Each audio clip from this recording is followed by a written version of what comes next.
From downtown, this is Tim Kitzrow from NBA Jam, and you're listening to NintenDomain Podcast. Boom shakalaka! This week on NintenDomain, does anyone actually want a remake of Ocarina of Time or a new Star Fox? What are you doing here? Leave me alone!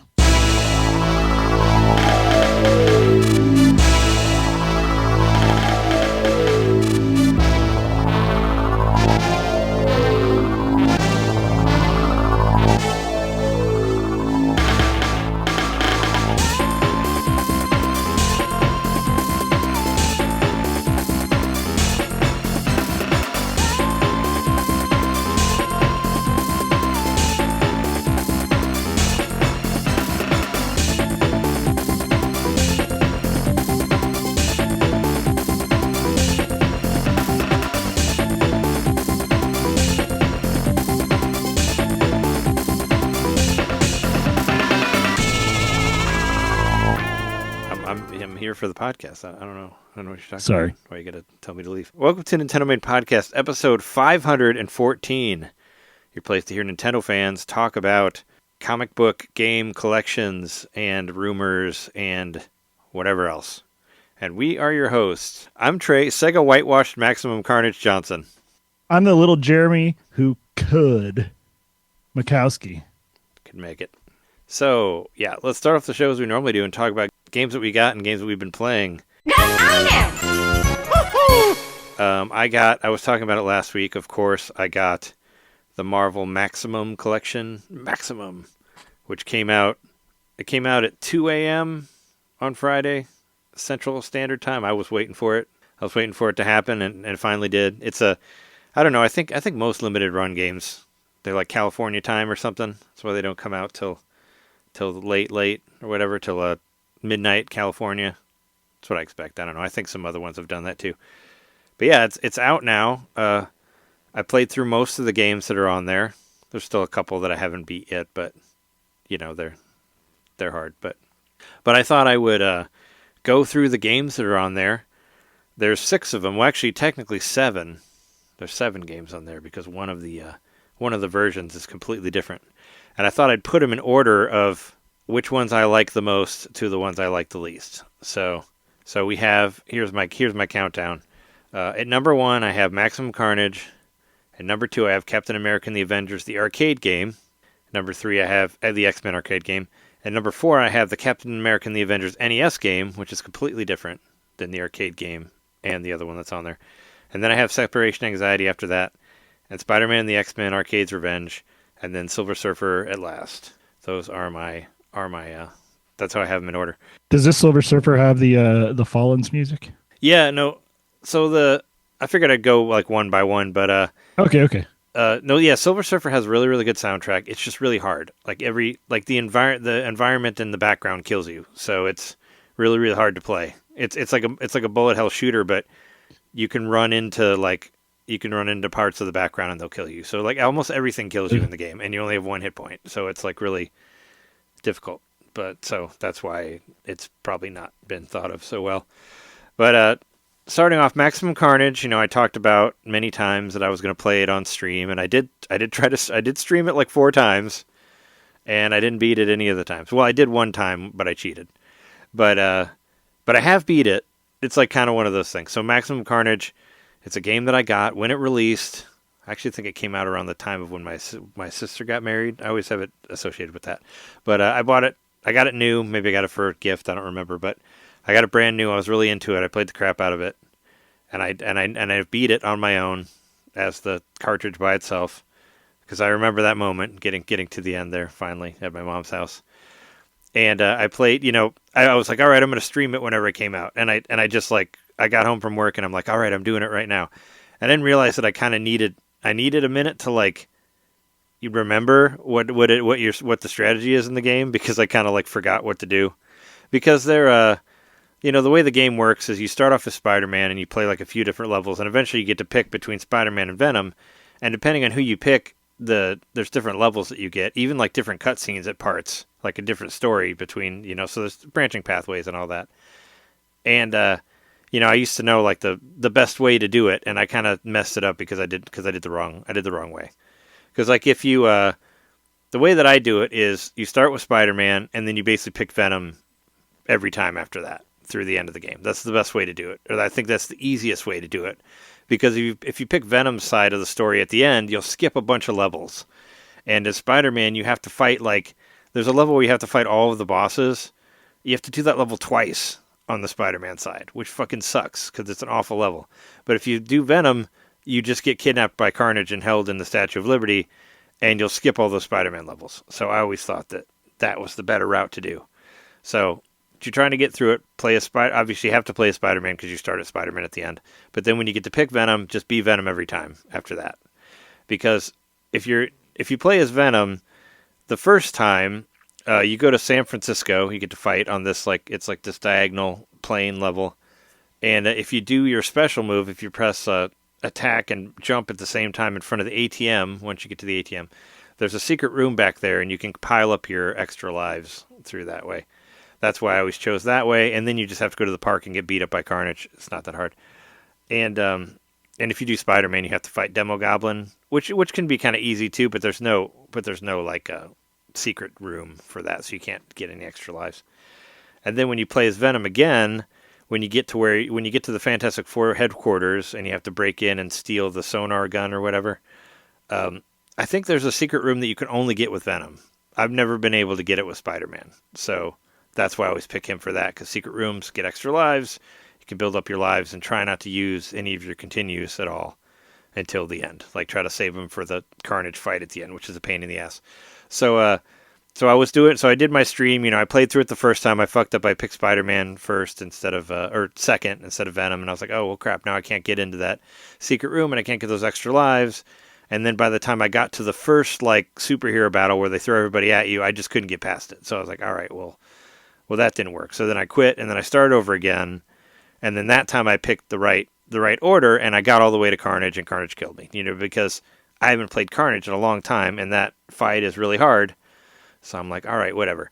So then I ended the stream, because I was just tired of streaming. And then I go upstairs, and I play it on the big TV, and I play through the whole game again, and I get all the way to Carnage, and I save at Carnage. And I beat him by rewinding, every time he hits me. So I do a rewind beat, and I beat him, because I just kind of get frustrated with it. So it has rewind. If you press the ZL button, it will rewind 30 seconds. And, basically you can get through any boss like that. You get hit, you rewind, you dodge it. That's kind of what I was doing. And I was like, well, I'm just going to save at Carnage so I can just practice this whenever I want to. I'll just come back and fight Carnage anytime, and I can just get more used to it. And it's really... I'll say it's not that hard, and then I'll try to do a stream again and fuck it up at the end. It's just after playing through all of the levels up to that, I think it just kind of wears on you. Because it's unfair, because when you get to Carnage at the very end, they do a fake ending, like Donkey Kong Country 2 or 1. Uh-huh. They do the same thing, where they do fake credits, and it's the end, and then Carnage comes out of the water in the background, and then you got to fight him. You got to fight him once, but then you got to fight him again. And throughout the game, you collect these superhero icons where you can bring in all these different characters that will help you, and that's how you beat the boss. That's what I would do. I'd always save up my superhero icons and just use them on the bosses, and it makes them a lot easier because it'll knock them out in a couple hits if you use those. But at the end, they take them all away from you, and you cannot use them anymore, and you have to fight Carnage by yourself. But you can switch between Spider-Man and Venom, which helps, because when you switch, you get a little bit of invincibility when you hop in with the other one. And if you do it at the right time, you can get some combos in there. But it's difficult, He takes out a lot of hits if you a lot of damage if you don't dodge him at the right time and all that shit. So that's basically what it is. So I did that. That's one of those games where the health bar just keeps changing color, right?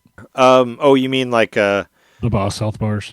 Well, Carnage does. Carnage starts with the green health bar, and you have to hit it until it turns red, and then it'll go down when it's red.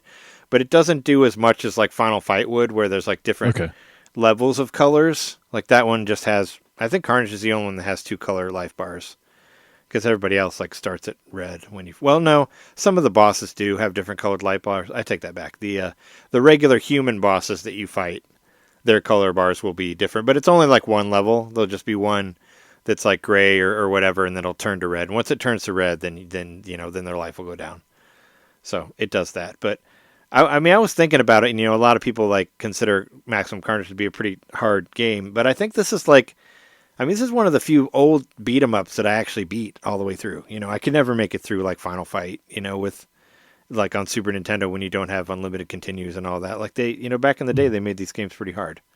You know, like I even as much as I love like Super Double Dragon, I could never beat that game. You know, I never got all the way through that one. So I think this is the one. Maybe this one is a little easier than some of those other old school beat 'em ups. I think. I don't remember if there was like a code or something, but I do know I beat. There are codes. I beat it looked at them some up. point, but I know I cheated back in the day. There are codes. There actually is a code I didn't know about just because I was looking at GameFAQs stuff just to make sure that I knew where all of the secret rooms are, because I do actually know. I did know all of them, and but I just wanted to double check and see there weren't ones that I'd forgotten about. And the cool thing about the secret rooms is a lot of these I learned from advertisements in comic books, because there would be ads for it that would say, like in the corner, they would tell you secrets Little about secrets. the game. So I learned them from reading the comic. Like I still remember, That's kinda cool. I still remember the first time that I found out about Maximum Carnage. I was reading a Spider-Man comic, and I turned the page and I saw like the epic cover, you know, with Carnage over the city, like on top of the buildings and all that. And I was like, oh wow, that game looks awesome. And I was like, that's probably just for Genesis, because at the time, Spider-Man games were only on Genesis, or there was only one other Spider-Man game that I had played because my friend had a Genesis, but it was only on Genesis. So I thought that Spider-Man and, you know, their X-Men games were exclusive too. I just thought the Marvel games were only on Sega, which I was upset about because I loved Marvel. But then I saw down in the corner it said Super Nintendo, and I was like so excited because, yeah, I don't think there were any Spider-Man games on Super Nintendo at that time. Well, I guess there was Spider-Man and the X-Men in Arcade's Revenge, which we'll talk about later. But there was that one, but that one doesn't count. That's kind of, it's whatever. I mean, it's got it's got the Fallons on the soundtrack for that. The soundtrack's really good. It's just not that fun to play. But yeah, Maximum Carnage, I beat it with Rewind and all that, and I was like, all right, well, I'll do this again. So like the next day, I'm thinking about it while I'm working. I'm like, all right, I'm going to try doing it this way. So I decided that I was going to try to do a different strategy. I was going to go Spider-Man's way instead of Venom's at the end there, because Spider-Man has two hidden rooms, and I was like, well, maybe I can build up my lives for the Carnage battle, and I can have more lives. But I didn't know, as I said earlier, what I didn't know is that you have to fight. There's like a crazy like gauntlet match where you have to fight like a bunch of guys and like all of the bosses, and you have to do that twice for Spider-Man, which is fucking awful. So I didn't know about that until that time, and that really killed me. So that was like, I was like, all right, well, that didn't work. So then I did it again, and then I got all the way to Carnage, and I got, I was about to die, and I was like, all right, fuck this. So what's cool about this collection and what other collections should do in the future is there's actually cheat codes built into the game. So while you're on the main menu, if you press like X or Y, it'll show you stuff you can turn on, like unlimited lives, unlimited health, like whatever.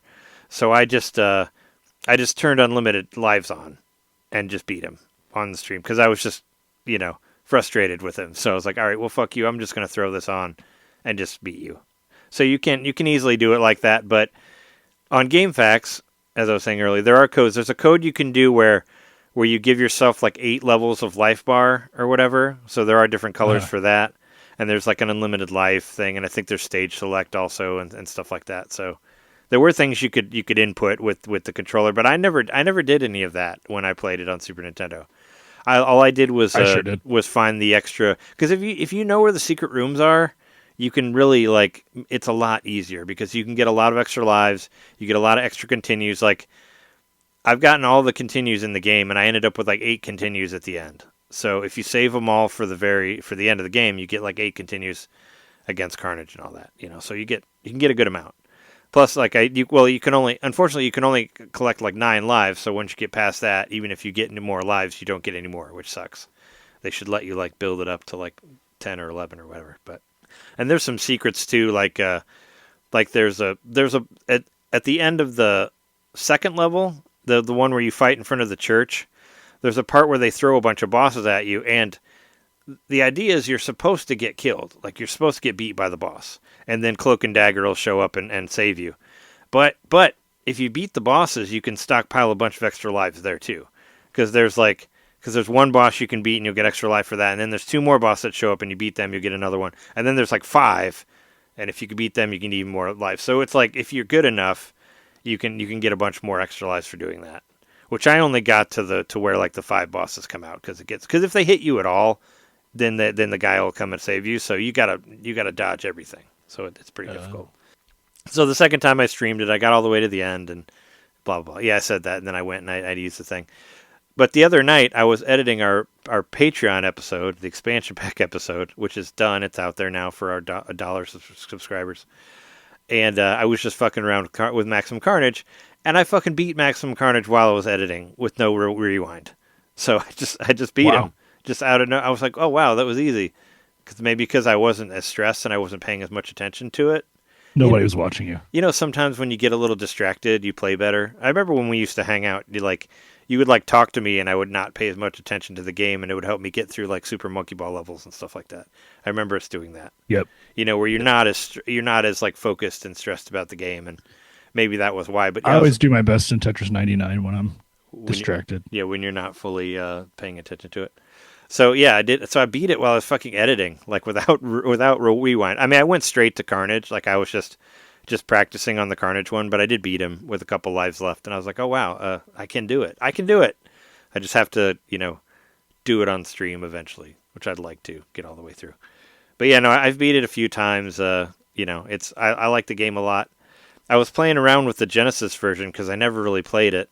And that's what my nickname was, Sega Whitewashed MaXimum Carnage, because there's some weird parts where black characters are actually white in the game. They change their color.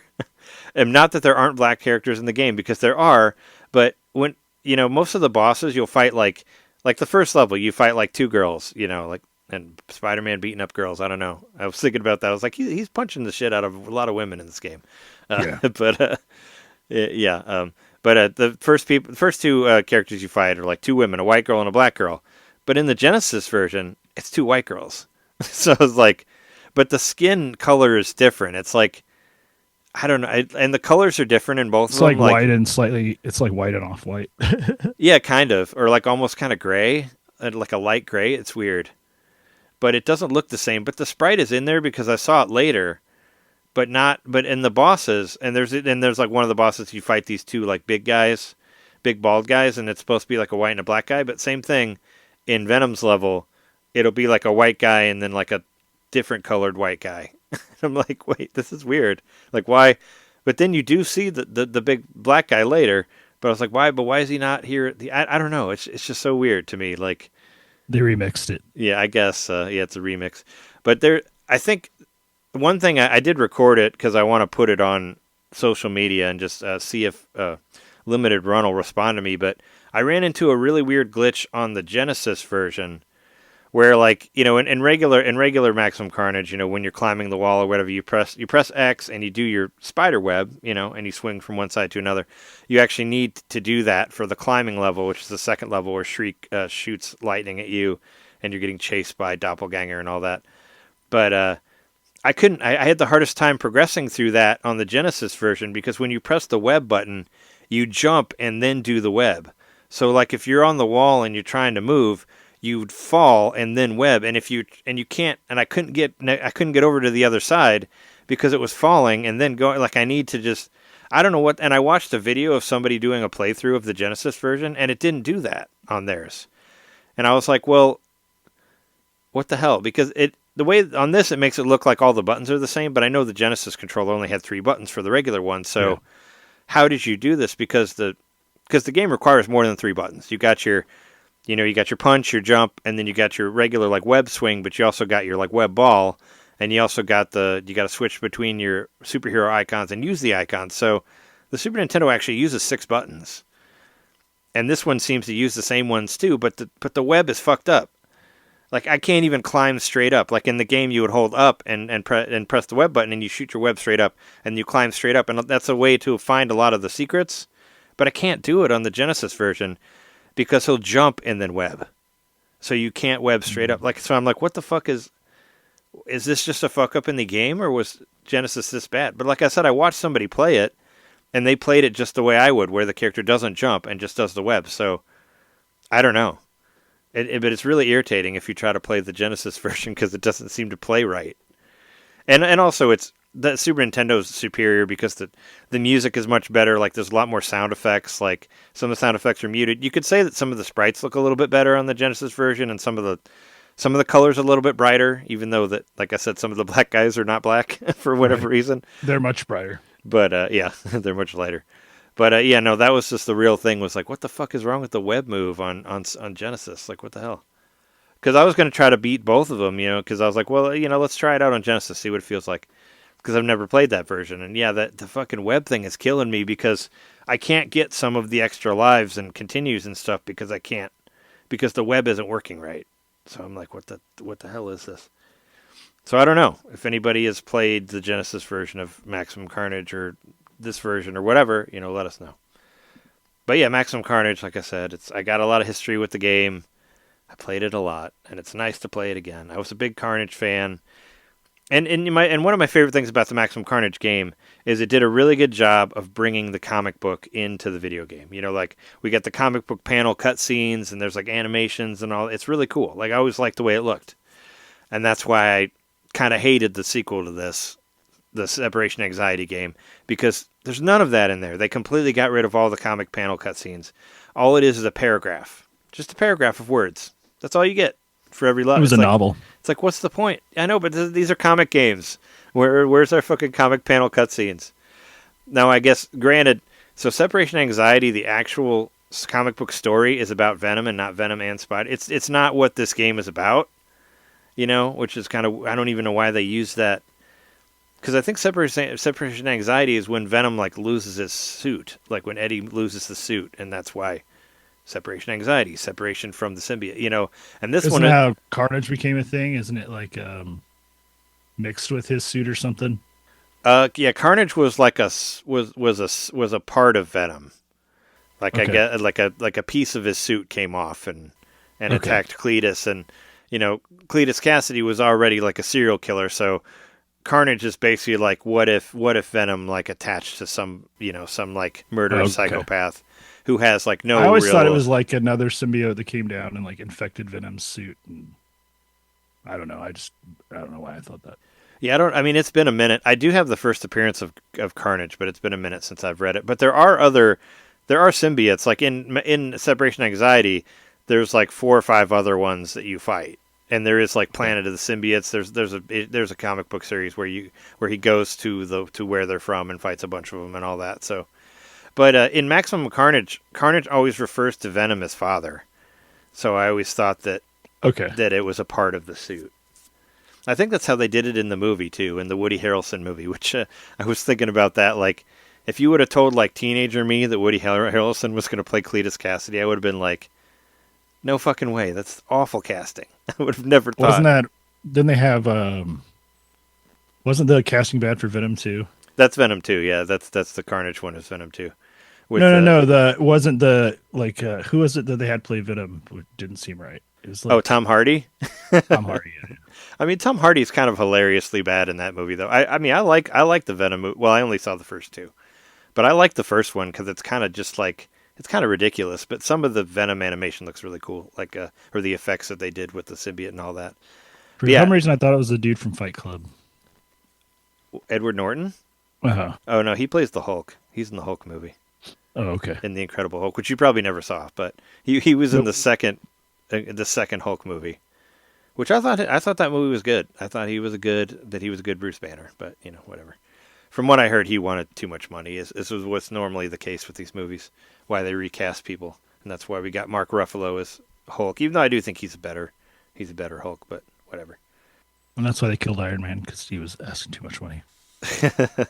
Well, that's why what's his face? Why Terrence Howard never became War Machine, because he wanted too much money. Because he was only in Iron Man 1 and not 2. But yeah, MaXimum Carnage. It's a fun game. But let's see what else. Oh yeah, Captain America and the Avengers, the arcade game, is in there. That's my number 2. I like it because I like it better than the X-Men one, just because it has a little more variety in the gameplay. X-Men is very much just walk, punch, walk, punch, walk, punch. But the Avengers game has like some bullet hell stuff in there, which is fun. Like it's got some shoot 'em up parts. So I think I had a little more variety to it. And I like the way I like the animations and the voice acting and all that. And and the voice acting's hilarious in both of them. Like, not to say that X-Men is not hilarious, because I forgot how funny those fucking bad guys are in that game. But this one always has like, okay, go, and I put a reel on Facebook for the NintenDomain Facebook. There's a line from the Clerks cartoon where where like the episode gets finished by the Korean animators and all that. You remember that episode? I remember that. Yes. And there's a part where it's like, "You will not escape," or it says like, "You'll not escape. I will be escaping," or it's something like that. And It is you who will be escaping. yeah, this line is from the Avengers arcade game. It's the exact same line. And I don't know if Kevin Smith, I mean, I know he's a big comic book fan, It's probably. but I don't know if he was reference. directly referencing it or if another of the writers was referencing it. Is this a Genesis game or an arcade game? It's an arcade game, but it was also on Genesis and Super Nintendo. Okay. But the Super Nintendo version is not on this collection, which that really bummed me out too, because I thought we were going to get all the different versions. And there's only the Genesis version of the home console of the arcade. So I played the Super Nintendo version a lot, obviously. Yeah, here it is. I got it recorded. It says, "You will not escape. You will be the one escaping." That's what they say. That's from the game. But yeah. But yeah, you have the Genesis version, but you don't have the but you don't have the Super Nintendo version, which sucks because the Super Nintendo one's kind of funny. Like it has like more voice acting. The Genesis doesn't have any of it, but it'll be like, "Okay, go," and then it'll wait for like a minute before the level starts because it has to load. and I always thought that was really funny, because it's like, yeah, okay, go, let's go. Let's go. Right. Because they're trying to run this arcade game or whatever on Super Nintendo. But I thought it came out pretty well. But I beat the arcade mode obviously because it's free. It's free run. One thing that sucks about the arcade games on here is because of the way the arcades work. Like you would put in a coin for whatever character you want, so you don't actually get to choose. So if you die, like say you're playing as Hawkeye and you die and you want to come back as Iron Man or whatever, you can't do that. You have to exit the whole game and start from the beginning again and choose a different character, because the way the arcade works is there was no like character select. You just put a coin into whatever slot you want, and then you'd automatically be that character. That's the same way it works on X-Men. So it kind of sucks. Like you basically have to play through the whole game as one character, and then you can start over again and play the whole game as a different character. So that kind of blows. But that's just how the game is, and that's how it works for both X-Men and Captain America. I guess unless you could just get another controller going, and then you could just switch between controllers, I guess, and then you could be 2 different people or 4 different people or whatever. But if you play the Genesis version, you can switch your characters because they added that for the home consoles. But there's a Game Boy version of this that's really expensive that I always wanted to get, and that I was under the suspicion that it would be on here, but it's not. So that bummed me out that the Super Nintendo and the Game Boy version of Captain America and the Avengers is missing. So that sucks. But the NES version of Captain America and the Avengers is like, I love that game, and I had a copy of it and I lost it. It's on there, so I really like playing that game again. It's like it's kind of more, it's a side scroller, like kind of more like Castlevania-esque, but not like, not with like leveling up yourself or whatever. Actually, you do get power crystals that make you more powerful, but it kind of feels more like a Castlevania 1 type thing where you're kind of going through a level and then there's bosses and stuff. But I always really liked that game because there's like a map. There's kind of like a Mario type map, and you can choose the different areas that you go to, and you play as Captain America and Hawkeye, and you're going to save Iron Man and Vision. And you get to change between them on the map. But if you beat the level, if you connect on the map your 2 characters together, you can follow as one Avengers icon, and you can switch characters on the fly whenever you want between Captain America and Hawkeye, which I always thought was really cool. And I was always a big fan of Hawkeye. I always loved his purple suit and all that stuff, and I was happy to have a video game that I could play as Hawkeye on there. That's why I like that game so much, probably. But there's some pretty cool moves in there, like Captain America has way more moves than Hawkeye does, but he's got like there's like water parts where you can like land on your shield and you're like float on the shield like a boat, which is really, I always thought that was really cool. Or you can do like, if you press forward, you can do like a shield rush thing, and if you hold like jump long enough, you'll kind of do like a spin attack thing like you would in Metroid with Captain America. You can do that too, like a screw attack, which I thought was really cool. So yeah, there's a lot of different moves you can do. And Hawkeye, you can just pretty much shoot your arrow wherever, but Captain America has more moves. But I always liked that game. It's got a really killer, like all these games have great soundtracks, like hands down. Like I always loved the soundtrack of the NES game. Green Jelly doing the soundtrack of MaXimum Carnage, I always thought was really cool. Oh yeah. because it's so well. It's got a lot of guitar, but then it's also got like that, that like bass stuff in the in like the cutscenes and all that, and it kind of has that like Saturday morning funk to it. Or I don't know. I always loved the way that game sounded. I always loved the music on there. And Separation Anxiety, even though I don't like it that much, has an awesome soundtrack too. Like that soundtrack is really, really cool. It's just a shame that the game's kind of boring. Like I haven't beat that one yet. I figured I'd just throw on Unlimited Lives and try to get through it, but I got to this forest level that's like a maze where you have to like go up and down and all around. And I remember playing this before, and I was like, yeah, this game's just kind of a slog. They took out all the names of the guys. They didn't. I always thought it was funny that there's names of every character that you fight in Maximum Carnage, like Gita and Bogsler. There's all these really weird names that are in there, or Floyd and what was it? Floyd, I remember Floyd. Barlow. I love that Barlow is in there. That's got to be a reference to the vampire from Salem's Lot, from Clint Barlow. But yeah, no. You can find like notes and stuff on the making of the game, and I was like, there's got to be a note in there that shows like all of the names that they used for all these characters, because they're pretty funny. Because some of them are like, no, it would be called that. I wonder what the meaning would be with that sort of thing. But yeah, the Captain America, the NES game is really cool. The X-Men Arcade is on there, and this is the only game that has online play. Like for some reason, I thought all the games would have online play, but the only one that has it is X-Men. It's just the X-Men game. It's like, why can't I play the Avengers online? Maybe because it's never been on a home console, but I mean, if you can do it for one game, why not another? I was just expecting that every multiplayer game would have online. Like, why can't I play Separation Anxiety online? You can't. That's a 2-player game. So, I don't know. That's weird. But there's different settings on the X-Men game. I recommend playing it on 6-player mode because you get this super widescreen, and it's so cool. Like, I just love the way it looks. So weren't you saying originally you didn't think it had it? Did you have to like find it, or? I didn't think it had it because what was showing on the eShop was just the 4x3, and that's 2-player mode. And I was like, oh, because there was a PlayStation 3 port of it that I got, and it had like this ultra widescreen. I just thought it looked so cool, and I was like, oh, they got to have it on there.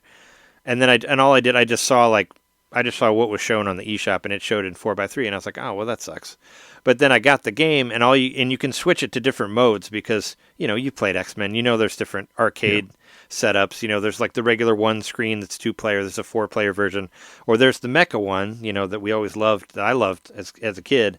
The 6-player one with the 2 screens where it like reflected it. We played it at Galloping Ghost. They had it there for your wedding party and all that. And yeah, that one's so cool. And just the way it emulates it in the game, it just looks so nice. Like I just love the full widescreen moment of it, and it's got so many great moments. Like when like Magneto shows up and he says, "Welcome to die." Like that's like in the second level. I love that. And when you actually fight Magneto, he's like so about killing you. He's like, "I will kill you," and whenever he'll like do his magnetic shield and go shield, and it's just hilarious the way he says it. And he'll just keep saying it over and over again. And Wendigo, I remember. I always thought Wendigo was hilarious in any game because he's always like, Wendigo. But in this one, he's like, Wendigo. It's like way, it's higher pitched. And it's like a Pokemon. And like nothing moves the blob, of course. Like everyone remembers that. Or nothing moves the blob. And you can knock him down and hit him in the face while he's on the ground. But yeah, it's just the voiceover work is magnificent. And yeah, I forgot about Welcome to Die, like how hilarious that is. I remember it Welcome to Die being referenced before, but I thought it was only on like the Japanese version or something, but no, it's there. And I recorded it and I put it on the Facebook group and got like 2,000 views for it or whatever. But yeah, no, it's hilarious. I love the Welcome to Die and Wendigo, and everybody is real funny on that game. And it's free play, so you can play through the whole thing. So obviously I beat that, because it's, and I didn't do it in more than one sitting. I didn't do it like it, I didn't do it all together. I would like play a part of it and save, because there's save states, and I'd basically like play a bunch of Maximum Carnage or whatever, and then before I went to bed, I'd play some of X-Men because it's so like breezy that, it's a good like calm down game or whatever. It's a little treat. So I just kind of fuck around with that for like 10 minutes before I crashed out or whatever. But I did play it all the way through, and it was a great time, and I'm happy it's on there. It sucks, like I said, that's the only online game on there.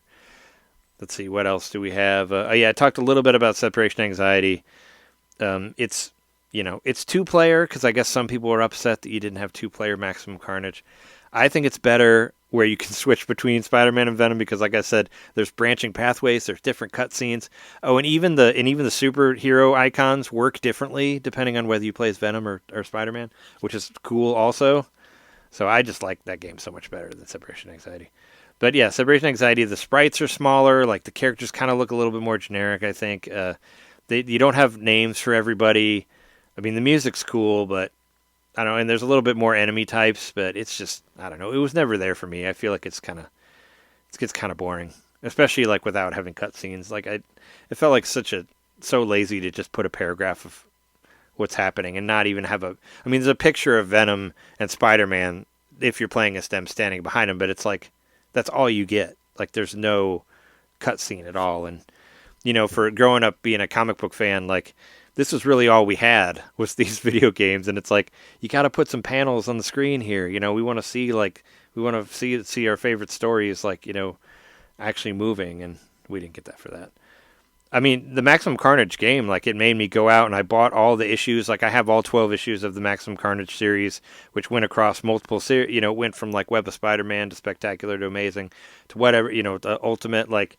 It went from like issue to issue to issue, and I collected all of them because of this game, and I read through the whole thing so I could find all the spots from the game and see how it was different and all that. So it inspired me to go out and buy Spider-Man comics. They should have done that for the other one. But I haven't played all that one all the way through yet. But Spider-Man and the X-Men Arcade's Revenge, this one, I don't know. This game was I like this game, but it's not a great game. I don't think it's that good. I remember even criticizing it when I was a kid because it has this like opening level with Spider-Man where you have to find all these different sensors, and like your spider, whatever your spider sense goes off, and there'll be like arrows pointing different ways. You got to find like 13 or I don't know how many there are, but you got to go around this little maze and find them all, and then you get to unlock the X-Men, and then you get to play their levels. But everybody has a different level, and they're all really tiny sprites, and they're all really hard. Like it's all like basic side scrolling stuff. But I mean, I do think Storm's level is really cool, because she's like, it doesn't make sense for her character, but she's like swimming. It's like a water level. It's like 2 water levels, and she's firing lightning at people in a water level. I'm like, you guys didn't think this through. Like, she'd be electrocuting herself here. But I always just thought it kind of looked weird because the sprite was big. It was like the biggest sprite of all of them. And you kind of go through this maze, this underwater maze where you're destroying these like generator things to raise the water level. And you have like you got like a breath meter and all that. You got to keep because you can run out of air and drown and all that stuff. And I always kind of liked that one because I could actually beat those levels because they were more like strategy and less like let's throw 100 guys at you and watch you die or whatever. So I did like those ones a little bit better, and I do kind of like that opening Spider-Man level just because I've memorized it because I've played it so many fucking times because you have to play it to get to the rest of the stuff. But rewind helps. I was playing the Cyclops level where you're like in this cave and there's mine carts, but if you touch the ground you get electrocuted and you automatically die. So like you fall off and you hit the thing and then you rewind and then you're alive again. So I was able to get farther than I've ever gotten before because of the rewind, because there's so many like easy deaths on there. Like you fall, you fuck up and you're dead, and like there's insta kills everywhere. So that helped. And there's like a Wolverine level where you're in this like toy world and you got to fight all these fucking toys and stuff and Jack in the Boxes. It's so stupid. But and I got to the end of that one where you fight Apocalypse, but Apocalypse is pretty hard. I couldn't beat him. Maybe it was the original like small Wolverine, and they were just really driving it home. Like he's the size of a toy. Yeah, because I never got his size right. I mean, there was cooler Wolverine stuff later, but I mean, this was all we really had at the time. I mean, I always thought it kind of looked like an NES game, but it sounded like a Super Nintendo game. That's kind of what I always thought of it when I was playing it. But you can get ultimate or you can get unlimited lives, but you can't get unlimited health. So it still makes it really hard because if you die, you still got to start all the way at the beginning of the level again. So it's not really helping you here. Because I would love to beat this game because I've played it. I've been playing it for years. I don't know. I mean, when did I get it? When I was like fucking 16 or something? That was a long ass time ago. Like almost 30 years ago. So I mean, yeah, I'd like to beat this game someday. So I'll keep fucking around with it. But this is the one where you actually get all the different versions. So you get the Super Nintendo version, you got the Genesis version, you got the Game Gear version, and you got the Game Boy version. Man, the Game Gear version and the Game Boy version, the Game Boy and the Game Gears are terrible. They're really, really hard to play. Like you can. It's really hard to web anywhere with Spider-Man. Like it's hard. Yeah, it's so hard to play. I fucked around with the first level with all the different versions just to see what it's like. But the Super Nintendo is 100% the best one. Like there's like a Spider-Man sense sound. It's like, whenever you buy something on the Super Nintendo, that's not in the Genesis version, but it's in the Game Gear version. Which is weird. I don't know why. Very weird. It's in the Game Gear version, but not the Genesis version. I don't know. I know there was like differences in the audio and all that between the two of them, but yeah, it's I don't know. It's something. But it's cool that there are all the different versions on there, and I wish they would have done that for the other ones as well. I would have loved to play Captain America: The Avengers on Game Boy. And as I said earlier, Silver Surfer. I haven't played that one all the way through, but I did turn on invincibility, and I played through a couple levels because the game is just brutally, brutally hard. It's like it's supposed to be like Gradius or like R-Type or like those type of games, but the Silver Surfer sprite is pretty big, and you can get hit by stuff in the background that it doesn't look like something that would kill you. So like almost everything kills you in the game. So it's kind of like I suggest just put on invincibility, listen to the awesome soundtrack, and just play through it because it is cool, and there's some cutscenes, of like Galactus talking to Silver Surfer and all that. So we do got some fun like comic book stuff in there. It's not just a paragraph, So, and there's some really interesting characters in there. It's very much does not represent Silver Surfer. He doesn't fucking go around murdering people. I mean, the idea was of him to take Galactus to planets that didn't have people on them, so they wouldn't kill anybody. That was the point. But yeah. I mean, regardless, the soundtrack is great, and it does look pretty good. It's just a hard ass game, and it's cool that you can just throw invincibility on and just play right through it. But this collection of games got me thinking. What are there's still other games that have not been represented yet, so I kind of made a list on here. There was a Spider-Man animated series game that I used to play the crap out of. It was just called Spider-Man, but it had the same like font from the show and all that. And I always thought that one was really cool. It actually has appearances from Fantastic Four members in there. Like you can get little icons, like kind of like MaXimum Carnage, where you can call like the Thing or Invisible Woman, Mr. Fantastic, whatever, to come in and help you, and different stuff. And there's like a sewer level with the lizard that you can fight. And I remember the animation of Dr. Kirk Connors turning into the lizard. I always thought it looked really cool. And Venom's in that too, obviously. But it's all like it's more based around the cartoon stuff. And I thought that game was really cool. I don't know who made it or whatever, because this collection was a bunch of different companies. It says Konami when you start it, but it has like Sculptured Software and like other shit on it. Like it's not all the same. It's not all the same people, doing the games. So I think Konami only did the X-Men game. Oh yeah, because Data East did the Captain America one. So there's a bunch of different developers. So how about all these other ones? So yeah, the Spider-Man animated series game. The Wolverine games would be awesome. There was a Wolverine game for Super Nintendo and Genesis. There was an NES one too, which was that Adamantium Rage. Yeah, Adamantium Rage. But what was so cool is the Super Nintendo game and the Genesis game are completely different games. Like they're like all the levels are different. A lot of the same villains are in there, obviously, but they're completely different games. I have both versions. I have the Genesis one and the Super Nintendo one. And my friend Daniel was big into Wolverine. It was like his favorite character. He had a Genesis. I had a Super Nintendo. So we would like compare. He'd like show me the levels from the Genesis game, and I'd show him and we'd show him the Super Nintendo ones, and yeah, that was a really cool one. So, and it has one of the most hilarious like title themes on there, where it's like Wolverine, and it's got like and it's like this, yeah, it's like this DJ thing, and it just keeps saying Wolverine over and over again. It's funny as hell. I always loved the soundtrack of that one too. There was an Incredible Hulk game on Super Nintendo, which wasn't great, but it should still be on here. The really good ones are the Capcom ones that kind of feel like Super Nintendo, or they kind of feel like Street Fighter games. Like X-Men Mutant Apocalypse was really, really good. That one has a killer soundtrack also. Marvel Superheroes War of the Gems was like that, but with different different superheroes. And there was one that only came out in Japan that I've always really wanted to play, called Spider-Man Lethal Foes. Amazing Spider-Man Lethal Foes, was only on Super Famicom, and it plays in the same style as War of the Gems and Mutant Apocalypse. And I would love to see a game with like even just those 3 games on there would be cool as hell. Because I went out of my way to find War of the Gems because it wasn't available anywhere, and I think I ordered it from a Funko Land when I was in college, like just to get it because I love Mutant Apocalypse, and I heard there was this other game that had like Captain America and Iron Man and Hulk and Spider-Man and all that in there. I was like, oh, I got to play that game. So I've beaten both of those on Super Nintendo, but I'd love to see them in a collection. The Punisher NES game is awesome. Like I would love to see that get re-released anywhere. It's like a, it's basically kind of like a light gun game, or it kind of feels like Wild Guns or like Sin and Punishment, like that sort of thing, but with the Punisher. But it was always fun as hell to play. Like anybody had even my stepdad liked that game. Like everybody loved the Punisher game because you just had to, you just shot people or whatever. It was a fun game. And Spider-Man: Revenge of the Sinister Six, that was an NES game. It was on Master System and Genesis also, and Game Gear. Yeah, and Game Gear. Actually, I think it was only on Master System and Game Gear. It might have not been on Genesis. But X-Men, there's the X-Men NES game, which is terrible, but it should be on something so you could at least fuck around with it.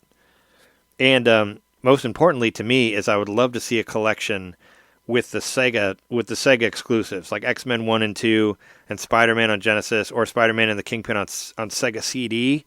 That was like the pinnacle of games that I wanted, because speaking of amazing VO, like look up those cutscenes sometime. They are so fucking hilarious that my friends and I would like quote them like all the time.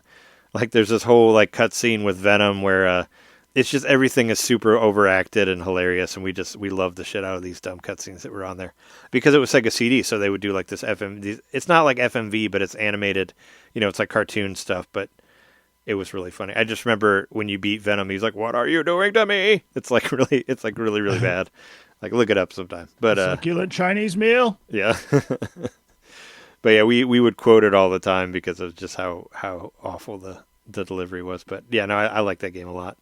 I put they were doing a giveaway thing on Twitter for Limited Run was doing a giveaway. So obviously, I always try to get extra codes for those.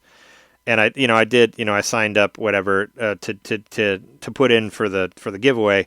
But I commented and said, you guys got to do like a Sega collection here, where you put the Spider-Man arcade game made by Sega plus Spider-Man, Sega CD and like the X-Men games. And I actually got a bunch of likes for that. So I was popular in the comments section for that one. So other people want it too. So get on that, Mr. Jeremy Parrish. You work for them, right? Get on that shit. Get working on those Spider-Man games. No, I think that would be really, really cool. But this is 100% a collection that is made for me. This is the Trey collection. Definitely seems that way. It's I love it. It's like how you guys felt about the Cowabunga collection or whatever. This is my. I mean, I like the Turtles fine, but I don't. That was kind of more when I was getting out of toys or whatever. I don't love it as much as some people do, but the Marvel games, that was all I played. Because like I said, being a comic fan, we had nothing in the 90s. So anything that even represented like Marvel in any way, I was all about it. Like, I mean, I even used to watch that fucking Generation X movie that was on Fox. It was terrible. But I still have the poster of it too, because that was all we had. We had we didn't have much else aside from the cartoons or whatnot. But so I played every Marvel game there was for Super Nintendo. So it's nice to see them all a good amount of them put together, especially ones like I never thought anybody cared about the Captain America NES game. Like that's awesome. Like because I thought I was the only one that played that game and liked it or even remembered what it was. So it's pretty cool to see it on there. So I recommend it. It ended up being $25. Obviously worth it for me. I've already put like 15 hours into it, so it's fun. Yeah, and I love those games. And one more thing, DeadZone Rogue. I was talking about that last week. The Rogue Light game that I think I actually like. I'm gonna try to get through it. But on like Sunday, like Shake texted me and asked me if I had played it or if it was good, because it was on sale for $20 and he was thinking about getting it, and I was like, well, yeah, I have it. And he's like, oh, all right, cool, I'll get it if you got it. So I texted him on Monday and we actually played it. We did some online with it because I haven't done multiplayer. I'd only played it by myself, but he hadn't played it yet. So I kind of like, try to walk him through it. You can find it's on YouTube. I put our play session on there, but I don't know. It was cool to play it. it has voice chat outside of like game chat. Like you can chat through the game, and I always find it interesting when games do it on their own. Like Fortnite has voice chat.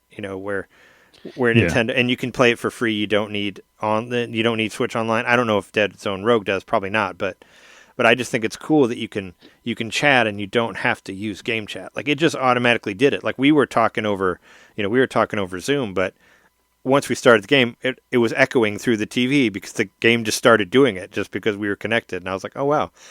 So I had to mute it, because of the echo, but it's just cool that it's on there. So the way, as I mentioned before, DeadZone Rogue is, you go room to room, you got to beat everybody in the room, and then you get an item, which is random. That's the roguelike part of it. And then you go to the next room.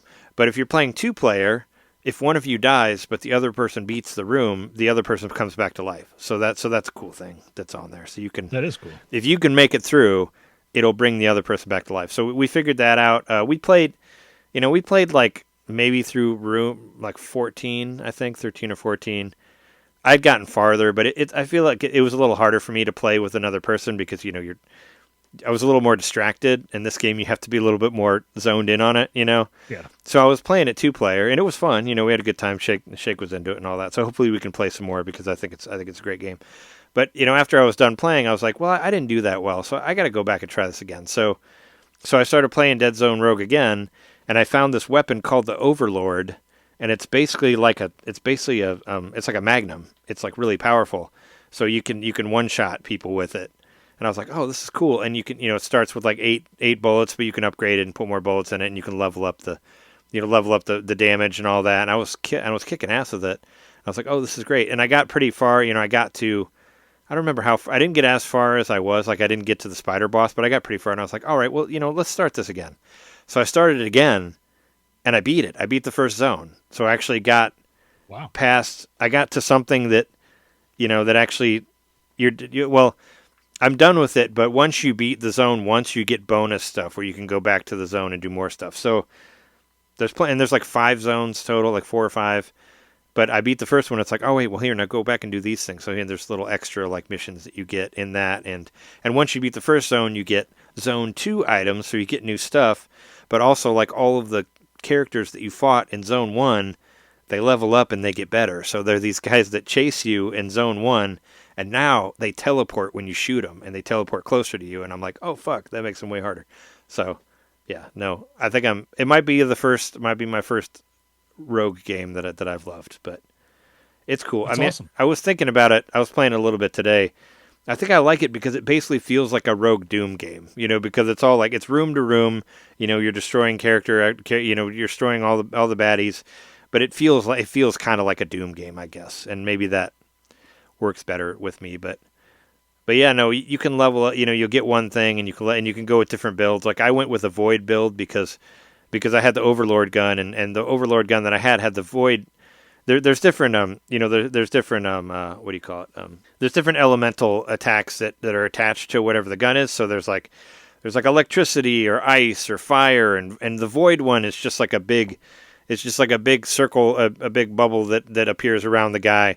And if you get the Void leveled up again, it'll suck other guys into it and kill them. It's kind of like a black hole type thing. And that's really cool. And if you focus on one specific elemental that you have and keep building that up, then you can make it more and more powerful. It actually kind of reminded me of Dead Cells, because that's what I would do in that game, because there was a bunch of elemental stuff. And I'm sure there's stuff like that in Hades too, right? Oh, yeah. Yeah, because I played Hades 1, but I thought about getting that. I've been really thinking about getting that Turtles Hades game, because the deluxe edition that's like $40 is on sale for $10. And it's the Switch 1 version, but you can pay like $2 and get and upgrade it to Switch 2. And on the Switch 2 version, it has game share. So I could game share it to you and John, and we could all play multiplayer with you not having it. Okay. Because I've actually played it with Shake, because he had it and he game shared it to me. So I was intrigued by it, and maybe I'd get into it. It is like Hades, but maybe I'll like it more because I'm more familiar with the characters and all that, with the turtles and whatnot. I liked what I played of it through game share, even though it was a little laggy because it was game share. But so I thought about getting that. But yeah, DeadZone Rogue beat Zone 1. There's more stuff to do. I like this game a lot, so I'm gonna keep playing it. But that's my stuff. I spent a lot more time on Maximum Collection than I thought I would, but it happens. Well, I've been playing mostly what I've been playing. I guess the big thing this week is that I did beat Minishoot Adventures. Nice. But there's a super boss, so I am stuck on the super boss. So after you beat the boss, basically you can get an item that shows you what you missed. Also, the boss goes somewhere else on the map, and you have to kind of chase it around a little bit until you finally get somewhere where you can fight it. But the super boss is really hard, and I don't know how close I've gotten to beating it, but I've gotten like 8 or 9 phases in, and it's still like destroying me. So it's tough, but I have leveled everything up to maximum, all my stats. Now I'm just collecting experience points I can't spend. I've done everything on the map, and I've gotten all the bonus items. So I mean, I'm set to platinum this if I actually win. I guess if that's a thing. Do you think there's like a second quest? Like it'll keep I don't on know. going? I wouldn't be surprised Yeah. if they did like a harder version, because I mean, like I've been playing it on normal, so maybe there's changes. I don't know. Maybe they'll mix up the stuff. I was just thinking because it's so influenced by Zelda that maybe they would do. I mean, Yeah, I wouldn't maybe. be surprised if if there was like a second quest or something, since it's kind of it's supposed to be kind of like the old top down Zeldas and all that. So I still stand by that. It's map wise, it reminds me more of Link's Awakening. So I think it would be hard to remix the map with the way they've got everything interconnected the way it is. oh yeah, So I'd still be pleasantly surprised, though. I mean, I'm going to try to beat this boss. It might take me a while. I'm not going to stress myself out too much because it does tend to make me yell.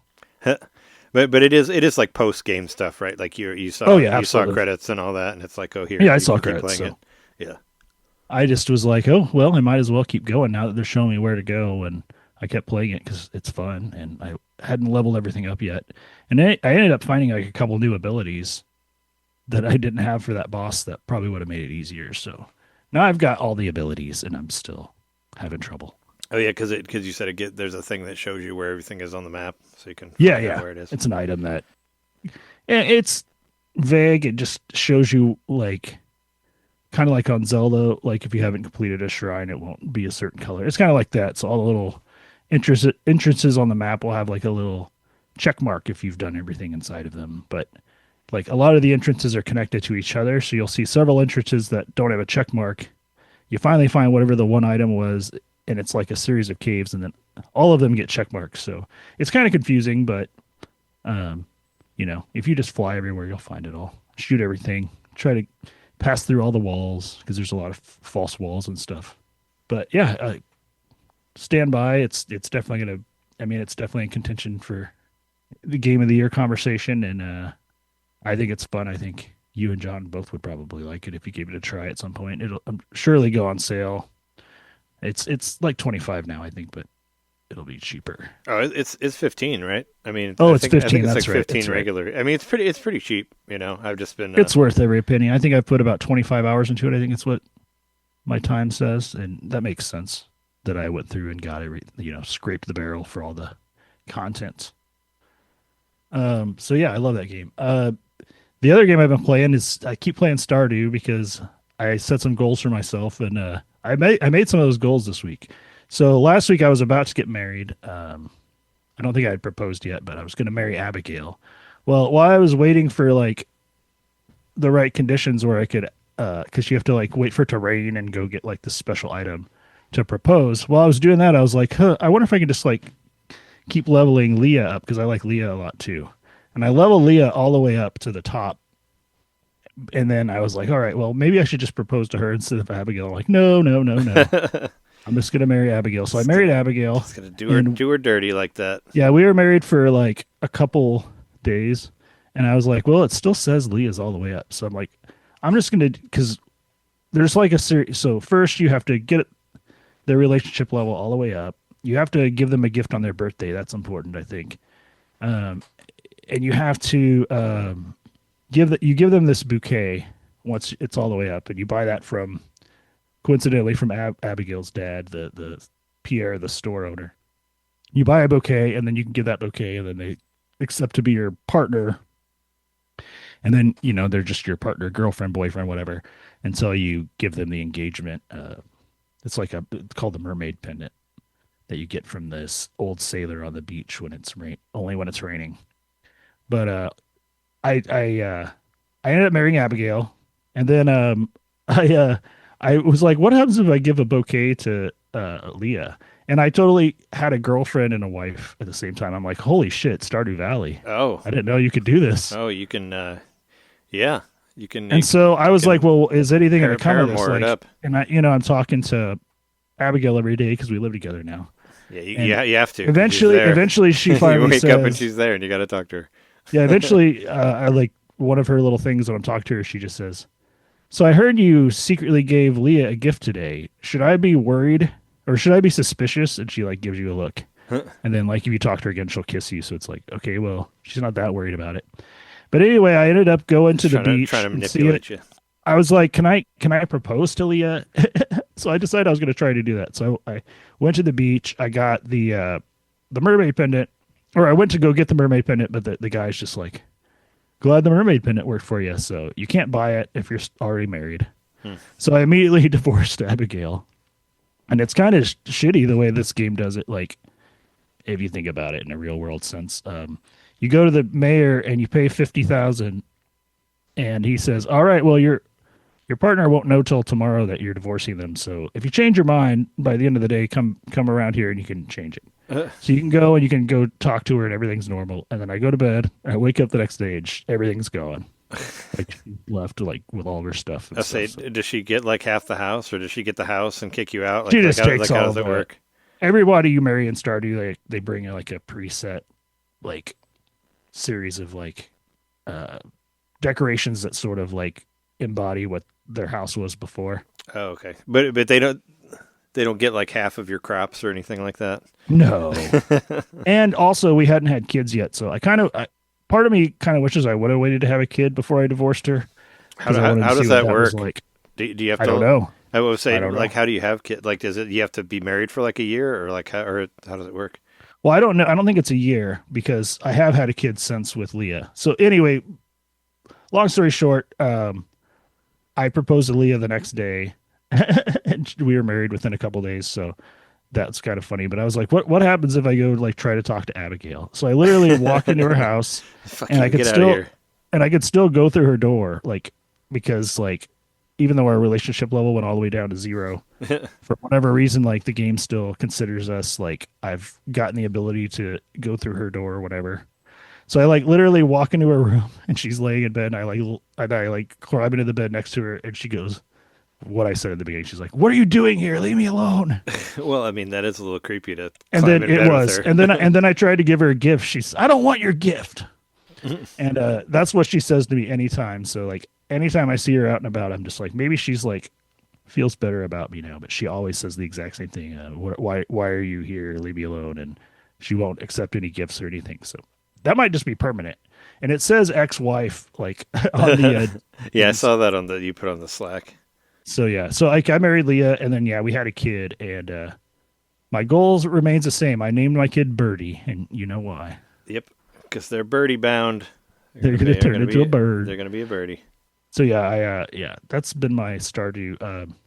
I'm really kind of annoyed because I only have one thing left to complete the community center, which is a pufferfish, and I couldn't figure out how to get it, and then turns out it has to be in summer, so I'm in the middle of winter right now. Yeah, I was gonna say some of those are like different times, right? Or they got to be specific. Yeah, but I misread it the first time, and I thought I had to go to this special island to get it.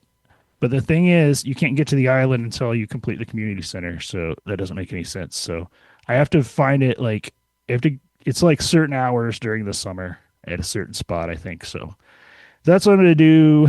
I'm kind of annoyed because I don't really feel like playing anymore. But I guess I got to play long enough to turn the kids into birds. So I guess I'll keep working on the community center. Grandpa's only given me 3 out of 4 flames on the shrine. So I got to get 4 flames to feel like I finished it again. But yeah, I've got my greenhouse. So farming is not that big of a deal anymore. And I can go to the desert and buy the star fruit. So I just always am growing star fruit and making a shit ton of money off of that in my crops or not my crops, my livestock. And, it's Stardew as usual, except now I'm being a total playa, and nobody treats me different.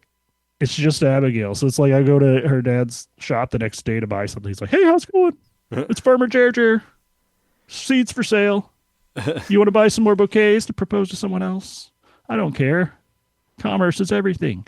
Yeah, the daughter. Yeah, she's the only one that acknowledges that there was something at some point between us. And that's Stardew Valley. What a game. Is there? I mean, is that like? Are you done with it, or I mean, are you gonna? Well, I feel like I'm pretty much done done with it, but I want to complete the community center, so I'll probably play this coming week. I'll probably try to get to summer, do the community center, and then see what I got to do to turn the kid to bird, and then I'm pretty much done. Mm-hmm. You probably got to go. I don't know. Go talk to the guy when it's raining or whatever. I think that I have to.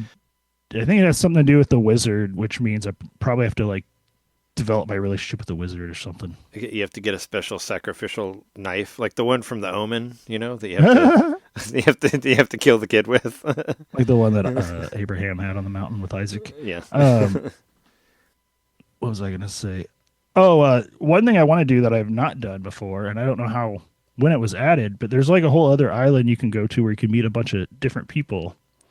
I didn't know about this, and I found out when I was trying to find out where the pufferfish was, but you have to fix a boat for Willie, the fisherman. And I was like, okay, I can do that. So I spent like all this time getting my friendship level with him all the way up. And that's when I found out, oh, you can't get the boat quest until you complete the community center. So that's another reason to do that. So I can check out what this island is. And like I said, Stardew, I think I'm looking at around 50 or 60 hours on this playthrough. This game just keeps on giving. Almost 10 years after I bought it. I bought it 9 years ago, and I'm still playing it sometimes. Yeah, I think you got 225 hours on Stardew. Yes. I don't know if I think the only one of the best values in gaming, easily. Yeah, because it's like $12 or something, right? That game's not even expensive. It was 15 when I bought it. Yeah, something like that. I mean, I was guessing it was less than 20. And I've played all the way through it on the tablet as well. So I mean, this will be my third completion of the game, so to speak. And yeah, what a game! But yeah, the last thing I wanted to talk about, because I got a paycheck and I actually had not a lot of extra money, but enough to where I was like, you know what, I'm going to buy myself a game this week. Oh, so something to talk about on the show, and it's something I've been looking at for weeks now. And it's called Caves of Qud, QUD. I was really interested in this one. Well, I mean, I just thought it was like, yeah, it's like supposed to be like, I don't know, like old school PC RPG kind of, right? Yeah. I guess the game started being developed in like 2007. It's like an indie game similar to like in the way that like Dwarf Fortress was made by a couple guys that kind of were making it for themselves, and then it kept evolving and stuff. That's sort of like what I think kind of happened with this, but it's a roguelike RPG. But it looks like it's, like 1981 PC graphics. You're like, I don't really understand it, to be honest, even though I did a lot of studying, like before I bought it. It looks very complicated to me. It's just from looking complicated. It looks like it kind of scares me. I was like, I don't know if I would ever get this game. What's interesting about this as a roguelike RPG is that the game like is quest based. So you get quests from NPCs, and that's how you kind of make progress through the game.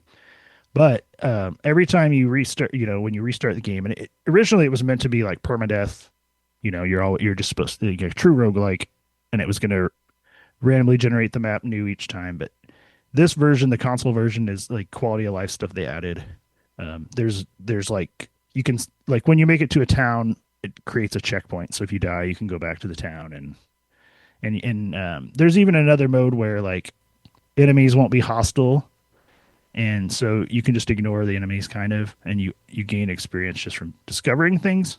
So there's like different options on how to play it. But when it regenerates, like when it does its random generation of the map, it's also doing a generation of all of the history and the lore of the world. So that's how you get different stories and stuff in subsequent playthroughs. And it's one of those games where it's extremely deep in that you could beat it in millions and millions of different ways, supposedly. because you're like it's so wide open what you can do with your characters. So yeah, it seems deep, it seems cool, it looks cool. I don't understand it. I've played through the tutorial 3 times. And the tutorial taught me the basics to where I can kind of get around, but it doesn't take very long at all to just sort of feel like overwhelmed by everything that's happening around you in this game, because it's just a bunch of flashy dots and shapes, and there's like this over to the right, there's just like everything you do is like being written down. So you walk by a bush, you walk by a piece of grass, like it says stuff like that to like keep you in like connected to the world and to create the narrative. So I'm going to keep trying. I'm going to keep plugging away at it. I actually think it might be a game that might be better in portable mode because of how like hard to see it is even on a giant TV. All the little. Oh yeah, the font looks rather small. Can you make the font bigger? I don't know. I haven't messed around with it that much. Yeah. But I'm really interested in it. It represents a completely different kind of game than I'm used to playing, and I think the idea of it is really cool. And it's everybody that understands it, it loves it. It's gotten like rave reviews across the board from anybody that put any kind of time into reviewing it and understood it. I imagine if I wrote a review of it, having not known anything about it, I probably wouldn't have written a very good review at all. And that would have just been because I'm stupid. Well, not stupid, but because I don't understand. It looks complex. Is what I mean. I've heard cool things about it, but looking at it, I'm like, I think this week I'm going to do some more research. I'm going to maybe listen to a couple podcasts, maybe watch some more YouTube tutorials or whatever, because I'm extremely interested in understanding this game, and I think I can. I just got to put the time into it. I think I can. One of those the little sicko Jeremy games that could. That was my joke. That could. Yeah, it's one of them sicko games where you got to be absolutely really into it. Yeah, it's definitely meant to be like played on a PC because it's got a hot bar and everything. So it's like maybe I should try it with. I don't know if it uses mouse controls. I haven't tried that yet. Maybe I could like play it with mouse controls. I think it's only on Switch 1, so it probably won't have that unless you can hardwire a mouse or something. Because I don't see a Switch. I don't think there's a Switch 2 version of game. I don't think there is. I think I just have whatever the main version is. What a fascinating game though. I'm really just gonna figure this one out. Just cut through that. Did you play through the Did you play through the Tomodachi Life demo? I did. I played all the way through it. I got to the point where you can't do anything. They just keep telling you to buy the game. Oh, okay. Yeah, you've gotten farther than I have. I haven't played any more since last week. I played a little for like 20 minutes. I wasn't like really enjoying it that much, but then Shauna sort of saw me playing it, and so I kind of played through it so she could watch like because it was just me and her interacting, and then we finally brought in the third character, which was I just randomly generated a character.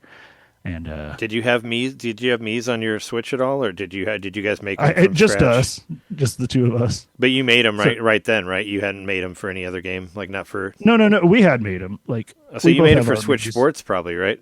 Yeah, for Switch Sports. That's right. Yeah. So yeah, I just randomly generated my third character, brought them in, and very quickly realized that was the. It seems like that's the trigger to get them to where they won't leave their house. And if you go to their house, they just tell you to buy the game. Yeah, I think I heard that once you get the third character, it's like, that's it. But apparently you can have 70 characters on there, or 70 Mii's. And the 3DS one, you could have 100. Like, I never made it that far. I think I had 8 maybe on there. I mean, I had enough. I like filled up the apartment building, and I thought that was all that you got. I mean, I could see the appeal of this game, because for one thing, my guy, like whenever he talks to someone, he always says, "Squirrel Boy."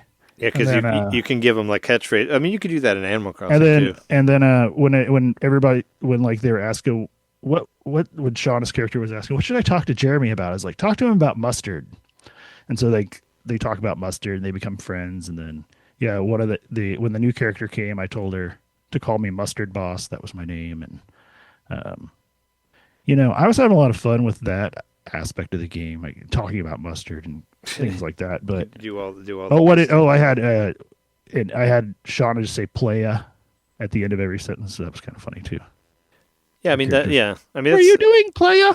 I mean, that's kind of, I mean, it's stuff we could do in Animal Crossing, but yeah, it has the weird voices and you can mess with it and change the pitch and delivery and all that fun And stuff. Shauna made her me like really, really, like she's short, but she made it like stupid short just as a joke.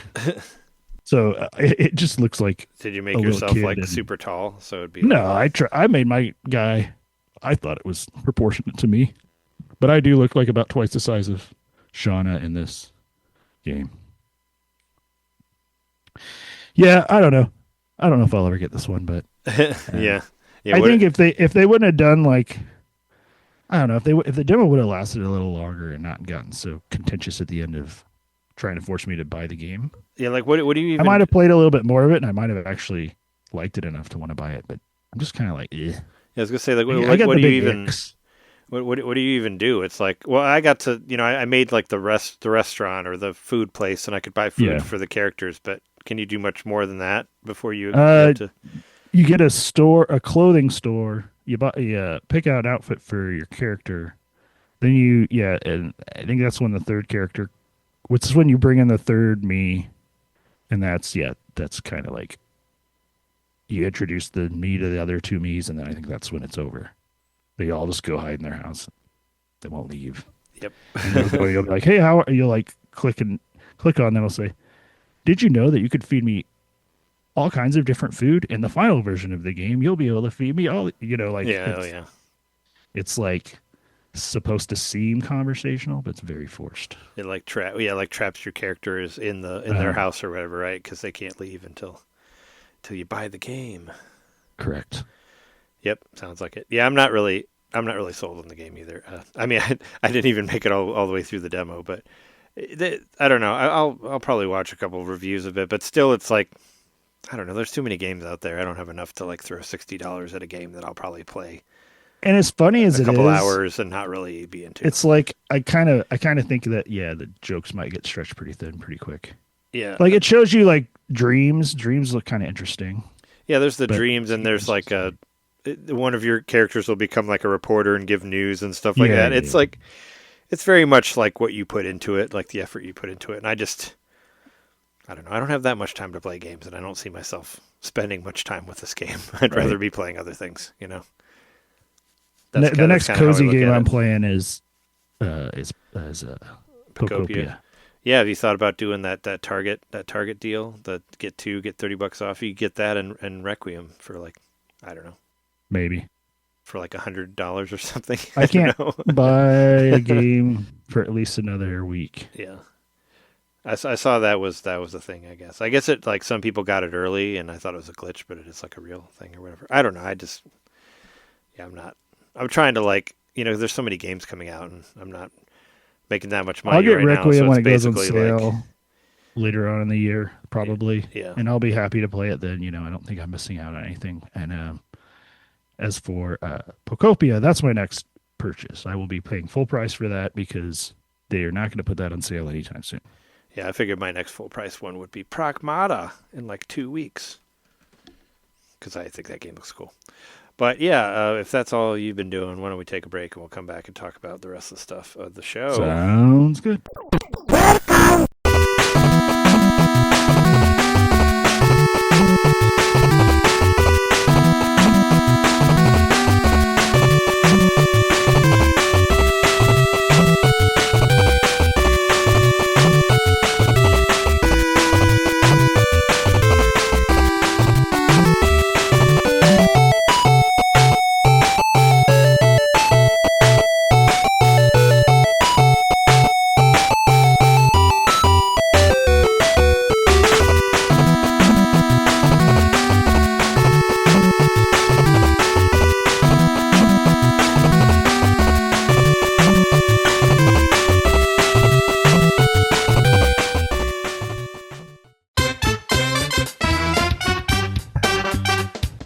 Hey, you. It's me, Mario. Yeah, you.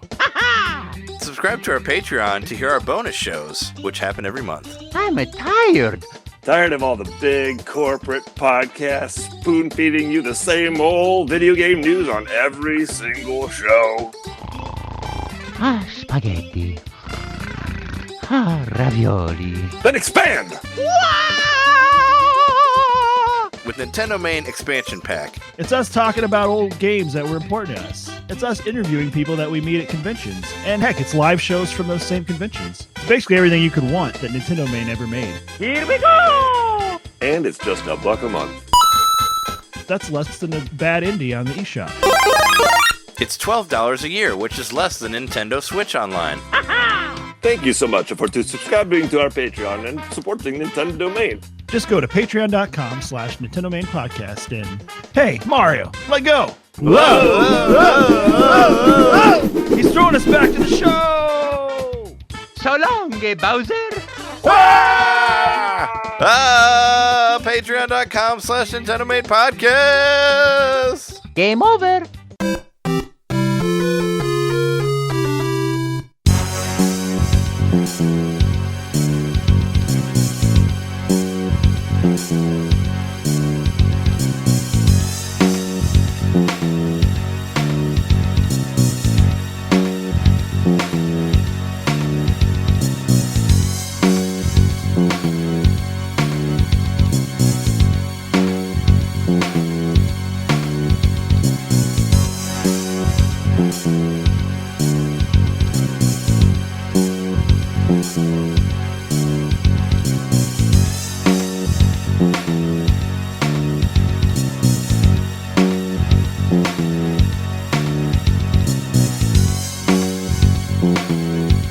All right, we're back from the break. So in between episodes, the Nate the Hate Monger was getting wild over there again on his podcast, and he said, well, actually, I mean, before Nate said it, what happened between podcasts was Nintendo themselves spoiled that Star Fox is in the Mario Galaxy movie. Yeah. Just right out of the blue. It's like, hey, here's Star Fox, played by, what's his face? Glenn Powell. I like Glenn Powell. I don't know why I couldn't remember him. Yeah, played by Glenn Powell, which I think is funny. How do I know Glenn Powell? He's a pretty he's an up and coming actor. You've probably seen him. He's in a lot of things now. He was in Top Gun 2. That's probably why they picked him, because he was like the new Maverick or whatever. But I mean, he's in like The Running Man. I don't know if you've seen any movies that he's in, but he's been in a lot lately. He was in Twisters. Yeah. Did you see the sequel to Twister? No. He was in that. That movie was good. You should watch that one. But no, I mean, I just like him. I think he's I don't know. I think he's fine. I've enjoyed most movies that he's in, but I just like him. I think he's fine. He's a fine actor. No, Glenn Powell's cool. From what I've seen him in, but maybe they chose him because of his Top Gun delivery or whatever. But Goose. Goose is in it, but Goose's kid is in there. Top Gun 2 is pretty Gander? good. It's pretty good. Oh wait, actually. no, Gosling. Yeah, whatever his kid is, but Top Gun 2 was pretty good. I think it was great that they put like cameras in all of the jets, so like everybody was like filming themselves flying. Well, they weren't flying, but somebody was flying, but there was a compartment like ahead of that had a camera in front of it. Like, I'm saying, it's all real. Like, it's not fucking CGI, which I think is really interesting. I had a whole thing happen where, maybe we've talked about this before, but like when we went on one of our road trips, I bought the soundtrack to Miami Vice, like the movie Miami Vice, just because it was at. Isn't it like a Michael Mann movie? I think so. Right? Isn't it like a legitimate movie? Like the Miami Vice movie is like way more serious than the show? That's what I'm saying. Like recently I've been hearing like it's actually a good movie, and it's like kind of like out of its time in a way, which that makes sense because it's based on an 80s. Yeah, it's a fucking Michael Mann movie. I mean, Michael Mann's like is a pretty respected director who does. I mean, I think he did a Manhunter, right? Like the good Michael Manhunter. I think so. Who was it? The original Silence of the Lambs before Silence of the Lambs. He invented Manwich. Because I love that. I love that original one. Yeah, I want to see that movie though. Like, yeah, that's Michael Mann also. I never cared about seeing it before. Now I'm like, I think I want to watch this Miami Vice movie from 2006 or whatever it was. It was like early, or maybe it was a while ago, but it was recent still at the same time. Sure. That movie's probably a lot better than Top Gun 2. But if you want to watch a stupid popcorn movie, Top Gun 2 is pretty good, in my opinion. I had a good time. 2006. So yeah, 20 years ago. Yeah, I remember people talking about it in film school. Colin Farrell's in it. I guess towards Justin the end Theroux. because I graduated in 2005. And Jamie Foxx. But yeah, no, I heard it was good because, like I said, because of Michael Mann. Rotten Tomatoes doesn't agree, but fuck them. That the Miami Vice movie is bad? They say it is, yes. I'm like one degree of separation from Michael Mann because I was a PA on Public Enemies, which he directed with Johnny Depp. Oh, there you go. That was where I saw Johnny Depp, and I told you that he wasn't very tall because I saw him on that movie. That was a cool movie to work on because we shot on that corner over by the Biograph, and they like made everything look like, like Al Capone times, and it was cool to see the whole block, set back in time and all that. That was interesting. The walls are riddled with bullet holes. Even though, well, he hadn't gotten shot yet. I wasn't there for that after that part, but it was still to see all the different shit. Now I just see mannequins of him at Portillo's all the time. Michael Mannequins? Scary ones. Al Capone mannequins. Oh. But what were we talking about? Oh, yeah, Star Fox. Yeah, Star Fox Glenn Powell was announced. So, of course, everybody is like, oh, wait, so we got Donkey Kong in Super Mario, the first movie, and then we had the Donkey Kong game for Switch 2. So we got Star Fox in this movie. Now we're going to get a Star Fox game for Switch. So that seems to be what everybody was thinking. Yeah, but did they make a big deal out of Star Fox's redesign? I guess that too. Yeah, right. Because well, I mean, because you got to remember Donkey Kong got redesigned in Mario Kart World. Well, he got redesigned in the movie first, and then he looked more like he did in the movie in Mario Kart World. I think that's what people are trying to pull it from is that Donkey Kong. Everybody got redesigned in the movie. Yeah, I know, but Donkey Kong looked different. Then Donkey Kong looked different on another thing, and then whatever. Anyway, people are thinking that there's another Star Fox game, and Nate the Hate, who just knows everything about everything. Except for the Twilight Princess HD and the Wind Waker game that came out, and they know everything except for when they don't. And the Metroid Prime trilogy HD, I think. Didn't he say that was going to come out too? That also never came out. I think he also said there was going to be a direct at the end of March. Yeah. Well, I don't know. I don't know about that. But whatever. Regardless, I don't believe this. Whatever this guy says, I just thought it'd be a fun topic of conversation for the episode to say, like, because he said that this year we will see, well, I don't know if it'll come out this year, it'll be announced that we'll see a new Star Fox game and a remake of Ocarina of Time, which I think is, does anybody want that? I don't know. I don't know. I don't someone really. At work actually asked me about this last week. It would have been like last Saturday. And I immediately just shot him down, which I wasn't mean about it. I was like, oh, I've been hearing rumors about that for a while, so it's probably just a rumor. But I kind of dismissed it, and then I read about it a couple of days later. I'm like, oh, they were picking up on some potential legit rumor stuff. Because I've been hearing about a Legend of Zelda remake on Switch or an Ocarina of Time remake on Switch for years. Well, I mean, that seems to be what I don't know, what people want or what younger people want. I mean, I was thinking about it. So basically what the topic of this week's episode is what I wanted to say is if these are true, if these rumors are true, if we're getting a new Star Fox and we're getting a new Ocarina of Time remake, what would you like to see from these games? Like what would, sky's the limit. What would you want? What do you want a new Star Fox to be like? What do you want a remake of Ocarina of Time to be like? I mean, I want it to be a direct sequel to Zero, of course. Yeah. Same gameplay and everything. Star Fox 1, yeah. Well, I mean, Zero was fine. I beat it. I played it all the way through. I don't think it was awful. I think it. Maybe I should give it another try. I wish it would get re-released actually.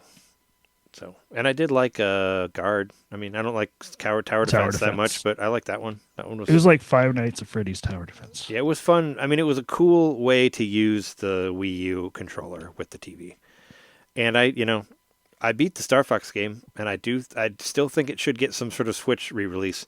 But if we're not getting that, we should get something better. Well, here's Star Fox 65.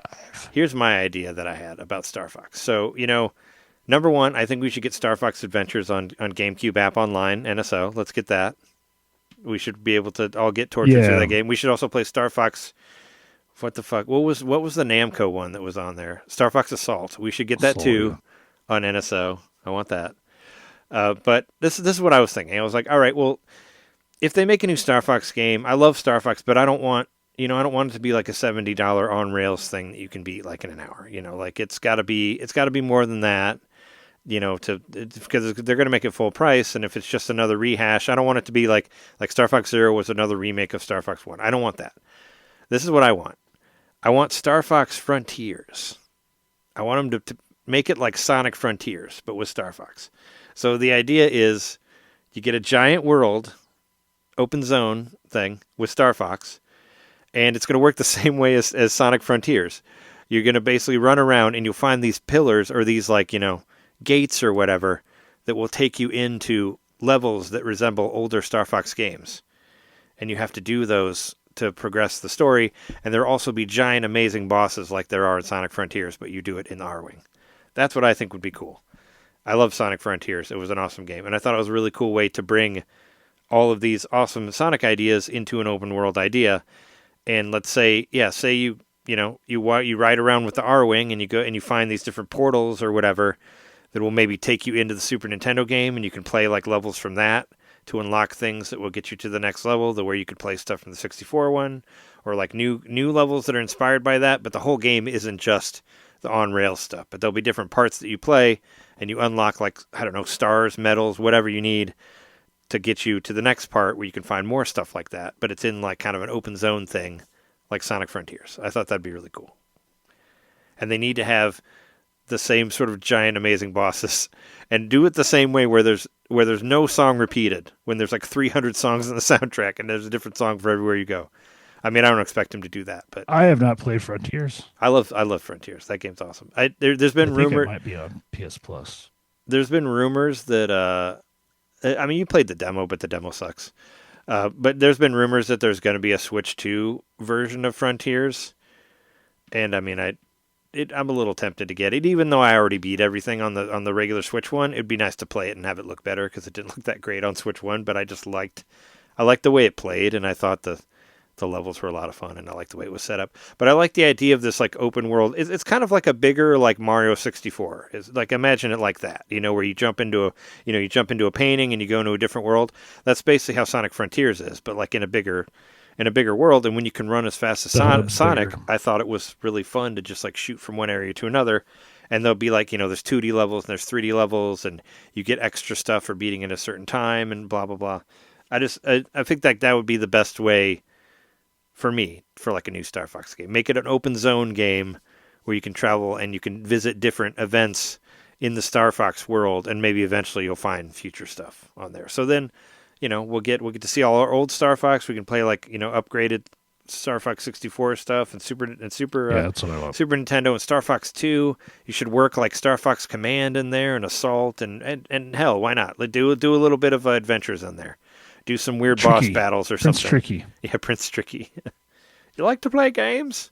Yeah, that's my idea for the new Star Fox game, Star Fox My Frontiers. Star Fox idea would definitely be mine would be just bigger Star Fox 64, like have it the same way where the map branches out from level to level, and but just have like a much wider series of levels.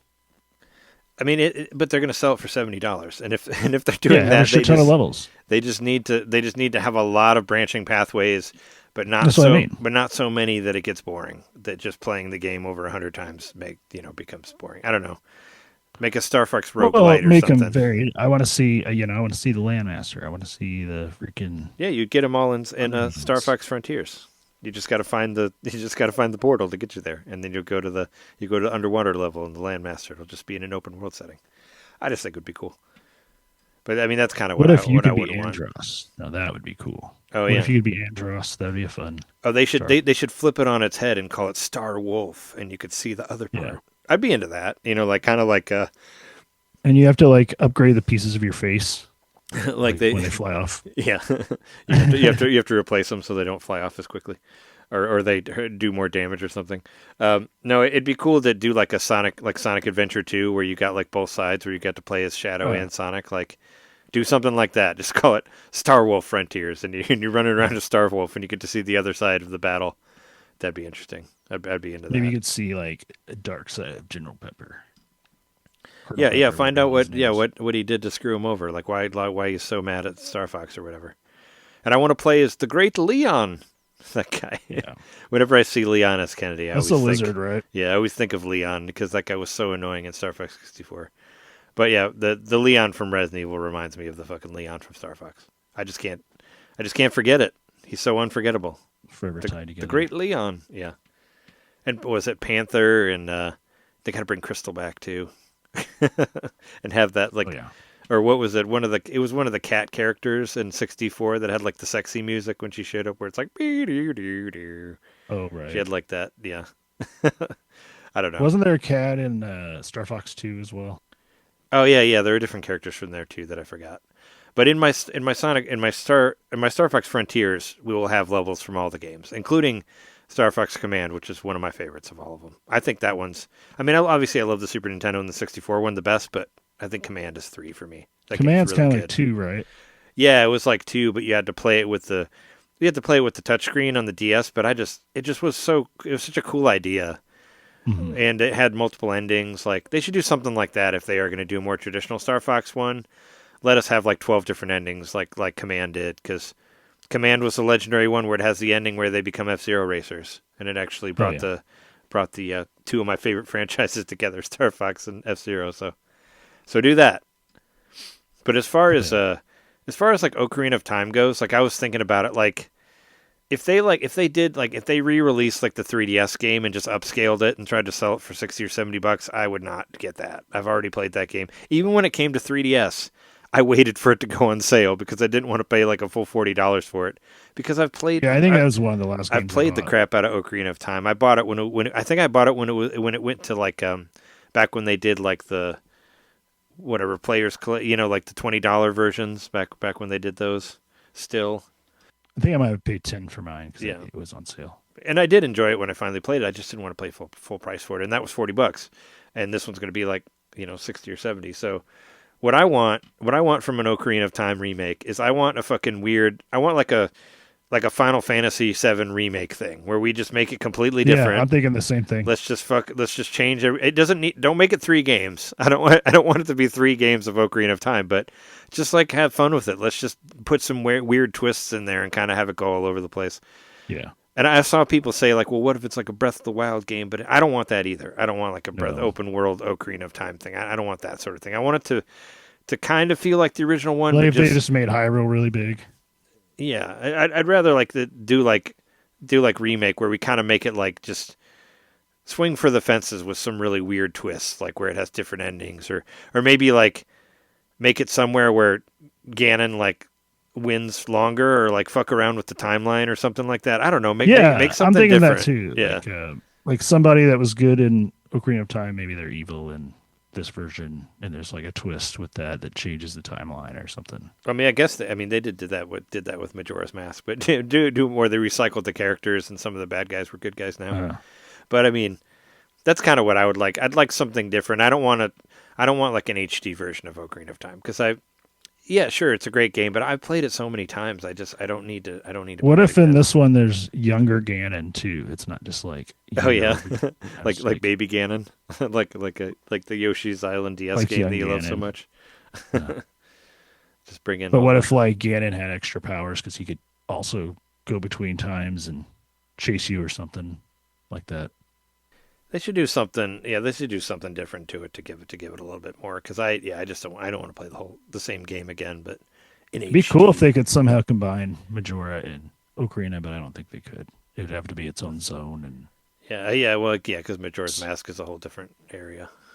I don't know. I think I'm on board with you, and I was going to say a very similar thing that do like Square did with Final Fantasy VII, and make it the same thing, but much more spread out and weird.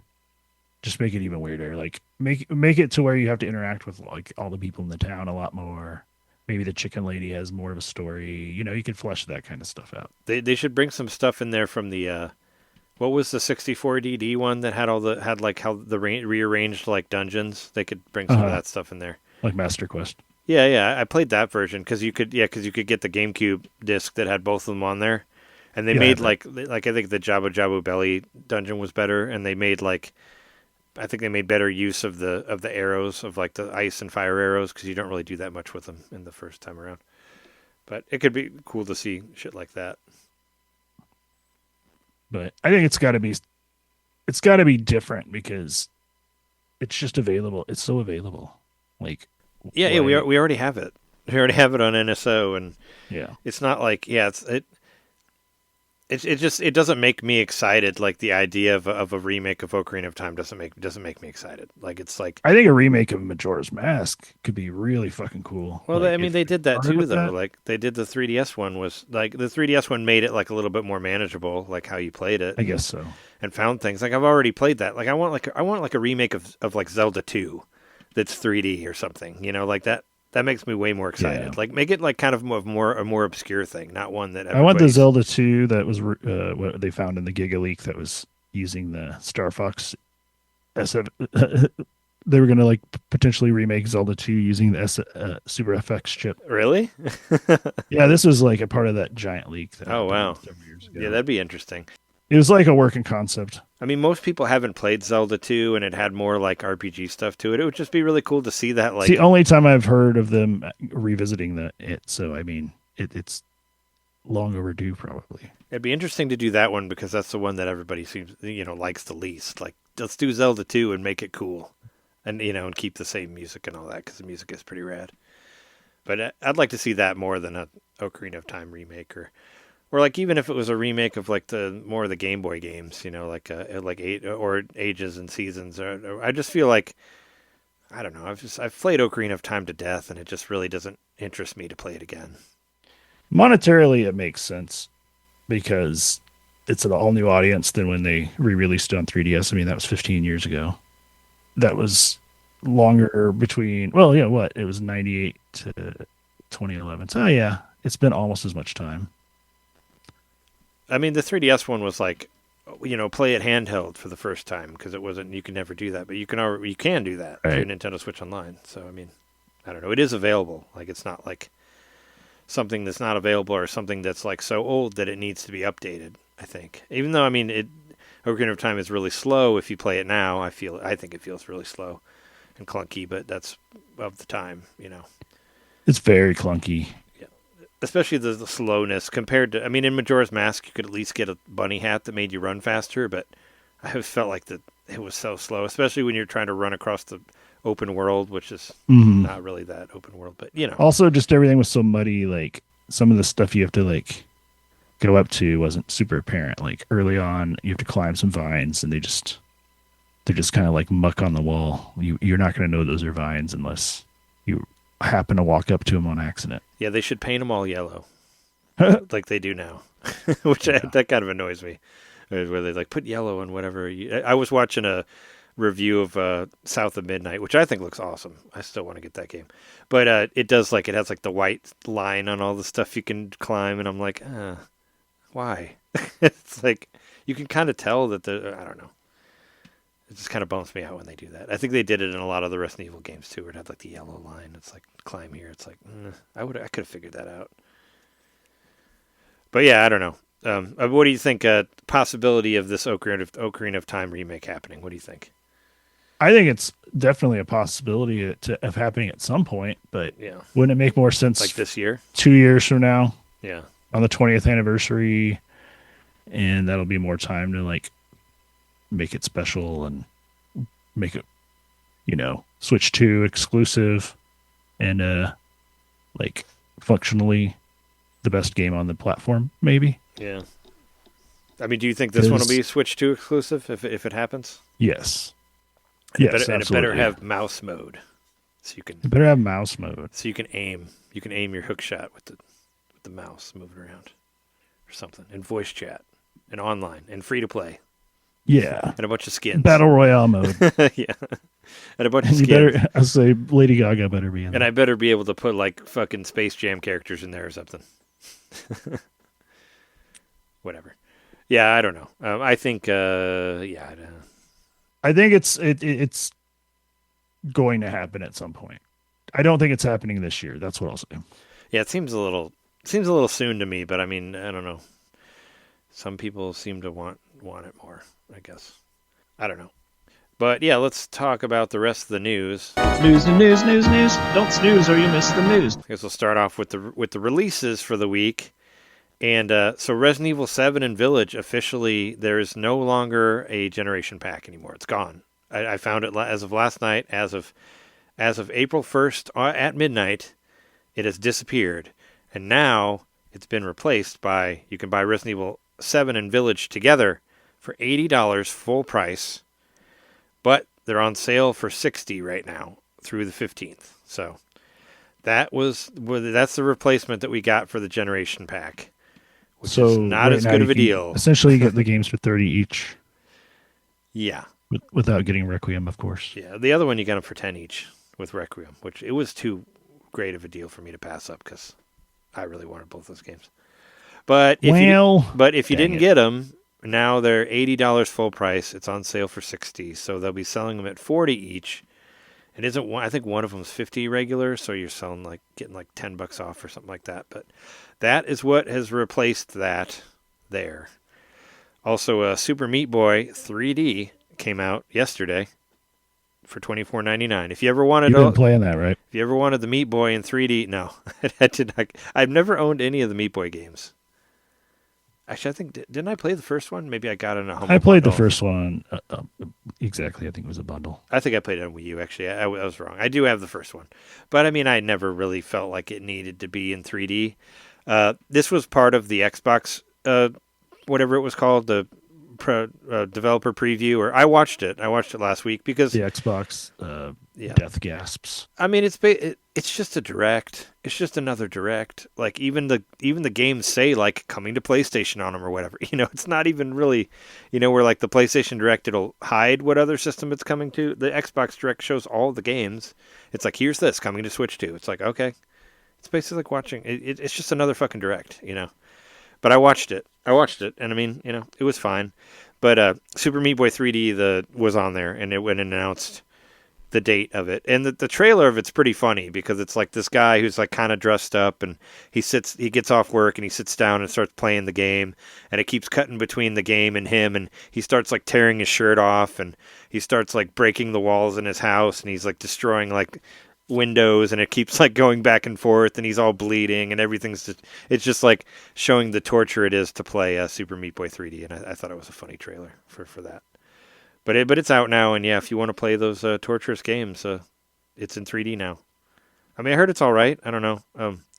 It's not really. I just wonder how like a game that's that fast paced doesn't feel like it'd be good in 3D, but I could be wrong. Maybe it's still fast. It's not. I mean, and it's not like Mario 3D where the camera's like directly behind the character. It's kind of more just like it's like kind of just pulled back, so it's still like an overhead. It's just like the levels are bigger and there's depth now, where you can come in and out, like that sort of thing, like from what I've seen of the footage of it. So it's not really, it doesn't feel like a regular like third-person game. It still kind of feels like, I don't know, like Mario 3D World, like kind of like that idea, where it's 3D, but it's not like 64 where you can look around and all that, it's still like a top-down, isometric, top-down perspective, yeah.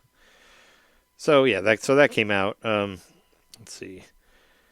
What else? Oh yeah, I mentioned it earlier, but South of Midnight came out for $40. I love the art style of it. I watched some videos of it earlier today.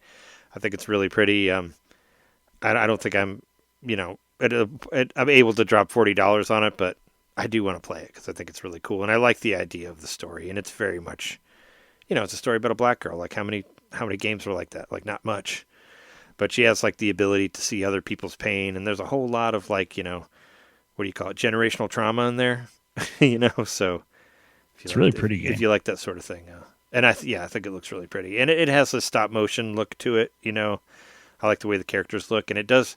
Oh yeah, it's got the a similar look to the game I played, except way more dynamic. Like which one?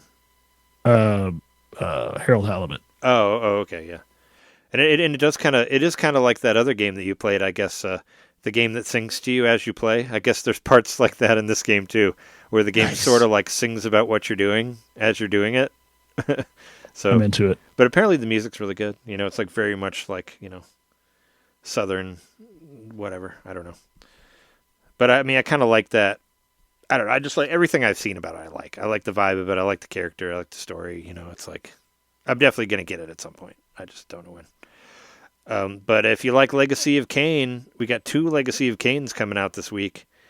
We got the Legacy of Kain Defiance Remastered. I believe that's the one where the 2 characters meet each other, right? The Soul Reaver and the Legacy of Kain characters are in the same game. Oh, they like meet again. And you you actually play both of them. Like you get to switch between the different ones in different timelines. But it was supposed to be a big deal where you could play whatever the fuck his name is and the other guy. Azrael. Yeah, it was like one of them's named Azrael, right? And then and the other, and whoever the dude from is Azrael the one from Soul Reaver, or is that the Legacy of Kain? Yeah, and Kain is the one who turned him into what he is.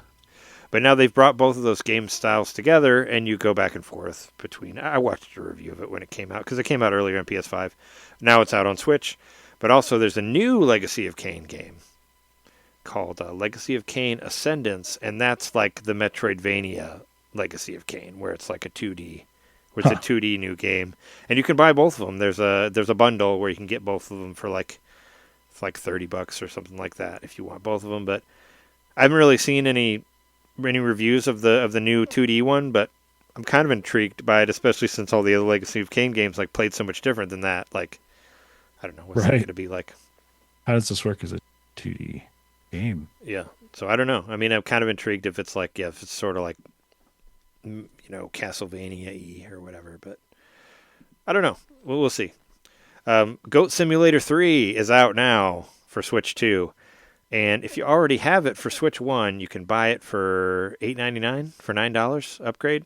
Even though I think it's a different app, so you might not. It might be like the Tomb Raider situation where you don't get your saves carried over. So I don't know how much it matters for these sort of games, but that's what that is. Darwin's Paradox comes out this week too for $25, Switch 2 only. That's there's a demo out for it. I still haven't played it, but I downloaded it. Okay. There's this game called Motion Rec, like Motion Record, and this game, I don't know if it's the same developer, but it looks a lot like Gato Roboto. Is like kind of why it like stuck out to me. I think I connected a trailer on there, but the idea is like, you'll go through a motion with the character and you'll record it and then you'll play it, and it's kind of like got that like box boy type puzzly type thing from area to area. So say you'll walk forward and record it, and then there's a chasm, and then you'll walk over it, you'll play it, and you'll walk over it without falling. Or same thing, you'll like climb up a rope and record that, and then you go up, be able to climb up a thing without a ladder or whatever, and play it. So it's kind of record, play, but it really has that like black and white like pixely look like Gato Roboto did. It reminded me of that a lot. I don't know if it's the same company or not. It's Playism. I don't remember who did Gato Roboto. Oh yeah, it kind of looks like. Oh yeah, it definitely looks like. But it looks like it, right? But yeah, it just intrigued me because it reminded me of that. Or no, that was Doinksoft was Gato Roboto. But it kind of just the like the black and white thing kind of reminded me of that idea. So that one came out, and and Tetris 99 is getting a Mario Galaxy Tetris Maximus this weekend. So make sure you get your Mario Galaxy theme for Tetris 99. I should remember that. I always try to do that. It only takes me like 20 minutes to get it. So just hop on there, do it, to get your 100 points and get out. But it'll be starting tomorrow night as normal. I think it goes like Thursday night through Monday or Tuesday night normally. Those do. So don't forget about it. Get your Mario Galaxy. I mean, Mario Galaxy is still good. The movie didn't destroy the game for us. The games are still good. Just play it and forget there's a game. It's April 3rd through April 6th. Yeah, I was right. So it goes through. It starts at midnight. It starts at midnight on Friday. Yeah, it starts at midnight Friday and it goes to midnight Tuesday. So you got all that time to play the game. So make sure you get on there and get that. But aside from that, the Xbox presentation thing had some stuff in there, had some Switch titles. Bluey Happy Snaps. Which, I don't really care about this game, but it is a Switch title. It is a Switch 2 title. You take pictures of stuff. You get to roam around through the Bluey world. I'm sure a lot of kids are going to like that. Yeah, it's good for families. I'm sure it plays a lot better because the other Bluey game for Switch 1 apparently sucks. So In blue. it's not good. Yeah. Jess's brother has it, and I asked him, got it for his kid, and I asked him about it, and I was like, "Is it any good?" And he's like, "No." He's like, "No, it's not good, but my kid likes it, so we got it." So I was like, Yeah. He said it's a real slog to play, but whatever, they like it. But hopefully this one is better than that. Grave Seasons, which is like a cozy game, another one of these cozy type games, where you it looks like another like great kind of graveyard management type thing, but it's the pixel art for it looks cool. Great. I remember talking about this because it was like, it reminded me of, we talked about it previously. I think it was in an indie. I think it might have been the indie world. Because it's like we were talking about how it's like Crypt Keeper or whatever, that one that Dan had me play. Yeah. It's like a cozy grave game. Yeah, there's the YouTube trailer of it, but I mean, yeah, it looks cozy, but it's like a it's kind of like a Stardew, but it's got a dark side to it and all that. Obviously, but I do like the art that you can do farming and there's ghosts and shit. It kind of actually when I saw it on the Xbox thing, I thought it was that Japanese Urban Life game or whatever from the Japanese Nintendo Direct. I thought it was the same game as that because it kind of reminded me of it with the art style, but it's a different thing. But that's a new Nintendo game that's coming from there. Let's see. Oh yeah, we got more Stranger Than Heaven stuff, which is the new Yakuza game that I said last week is not a Yakuza game, but I think it is a Yakuza game because in this trailer for the first time we saw early Kamurocho from like 1965 or whatever. So I think we're going to see the development of Kamurocho. So it's going across 5 different eras from 1915 to 1929 to 1943, 1951, 1965. And when you get to 1965, you see the gateway from the Yakuza games that says Kamurocho on it, which is a made-up name for that area, which we've talked about it, Shinjuku and all that. But yeah, there it is. So it is actually going to tie into the Yakuza games, and there's still no like official announcement that it's coming to Nintendo. But I'd be really surprised since Sega has said that they wanted to put all their stuff on the Switch 2 because of because it's been popular on there, and they I guess they did really good sales for Kiwami 1 and 2 and 3 and all that. So I'd be really surprised if it doesn't show up on there. But there's going to be a Stranger Than Heaven only Xbox Direct coming up in May. So it's weird that they're doing it with Xbox. I thought it was just maybe they're just trying to win over some Japanese people because Xboxes don't sell. Well, they don't sell here either, but they definitely don't sell in Japan. They never have, not even the 360 or whatever. But maybe that's why. But I mean, I think the game looks great. I mean, it looks like Yakuza, but with some new like fight mechanics stuff, but and throughout different timelines. And I've always been intrigued by this one. This one's been in development for some years, but it looks cool, very much so. And there's a game called Forever Ago, which I thought of. It made me think of you and Shauna and the damn van and all that, the John Claude. This is I think it's a Devolver. Is it? No, it's Annapurna. It's an Annapurna game, but it's one of those games. It's going to make you feel ways about things. It's definitely one of those games that is going to be emotional, but I think it looks cool. From what I gathered from the trailer, you're basically you're a guy who like had a partner, got married, maybe whatever. Your partner is dead now. You're older. Oh boy! You're getting on the van that you used to travel together, and you're going and reliving the experiences that you had with your dead wife or whatever.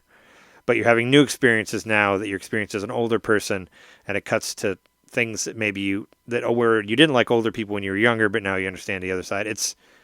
I don't know. It looks like one of those I'm going to cry a lot sort of games, but I think it looks real cool. I don't know. I don't play like these type of games, but this trailer looked, I don't know. It looked like something that's, if you want one of those games with feeling, this is it right here. Speaking of the van, though, Shauna did just upload a new video of our Grand Canyon trip. Oh yeah, I saw that. Everybody check that out. We've made it to the Grand Canyon officially in our documented YouTube videos. Doesn't it get there at the end, or do you get there? Because I don't want to spoil it. Oh, well, I mean, I saw her post that said that. Right. No, it's true. That there's we one get to the coming when you're campground. at the camp. And I watched the other ones. They're good. Check them out. Nice. Yeah, I think I tried to comment on them too for the algorithm. Try to help you out. But Appreciate it. No, it's good stuff. Forever Ago looks great. There's another game. It's not coming to Switch, but I think it will. Alien Deathstorm. The only reason I think it's interesting is it's done by Rebellion, which is like the same guys who did like those Zombie Army games and like Sniper Elite and like all these games are on Switch. I really enjoyed the Zombie Army games. There's like the Zombie Army trilogy and the fourth one. I did a review of it for whatever it is, Nintendo World Report way back in the day. But I thought those games were really cool, and it's another one of the, it's like kind of like a sci-fi horror first-person shooter thing, and I like those type of games. So hopefully it'll come to Switch. I mean, normally they make these available like on every system, so I expect it to be on there. But I liked what I saw on here. It looked like a me type of game. I like first-person shooters that are not realistic, mostly horror and sci-fi ones. So bring it on. Another one that I've been interested in ones in the past. I don't know about this one, but Serious Sam Shatterverse, which is I have the Serious Sam collection that came out for Switch 1. Uh-huh. I always kind of like these games because they're stupid first-person shooters, even though they're very stupid first-person shooters. They're, it's basically like wave after wave after wave after guys. Like it can get pretty tedious pretty quickly. I have Serious Sam for GameCube.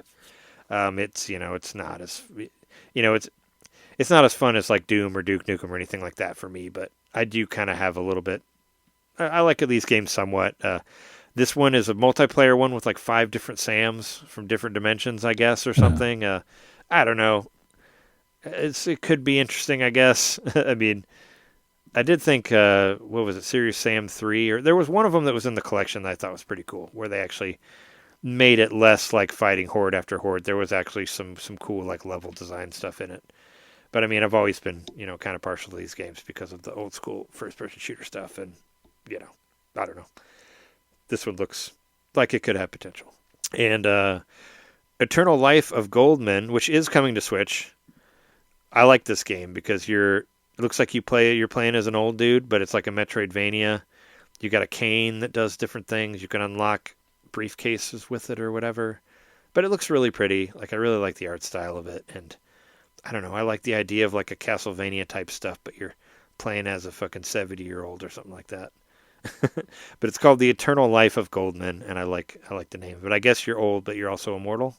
But there's maps and stuff in there, and really cool like hand drawn animated areas to it, and it looks really pretty.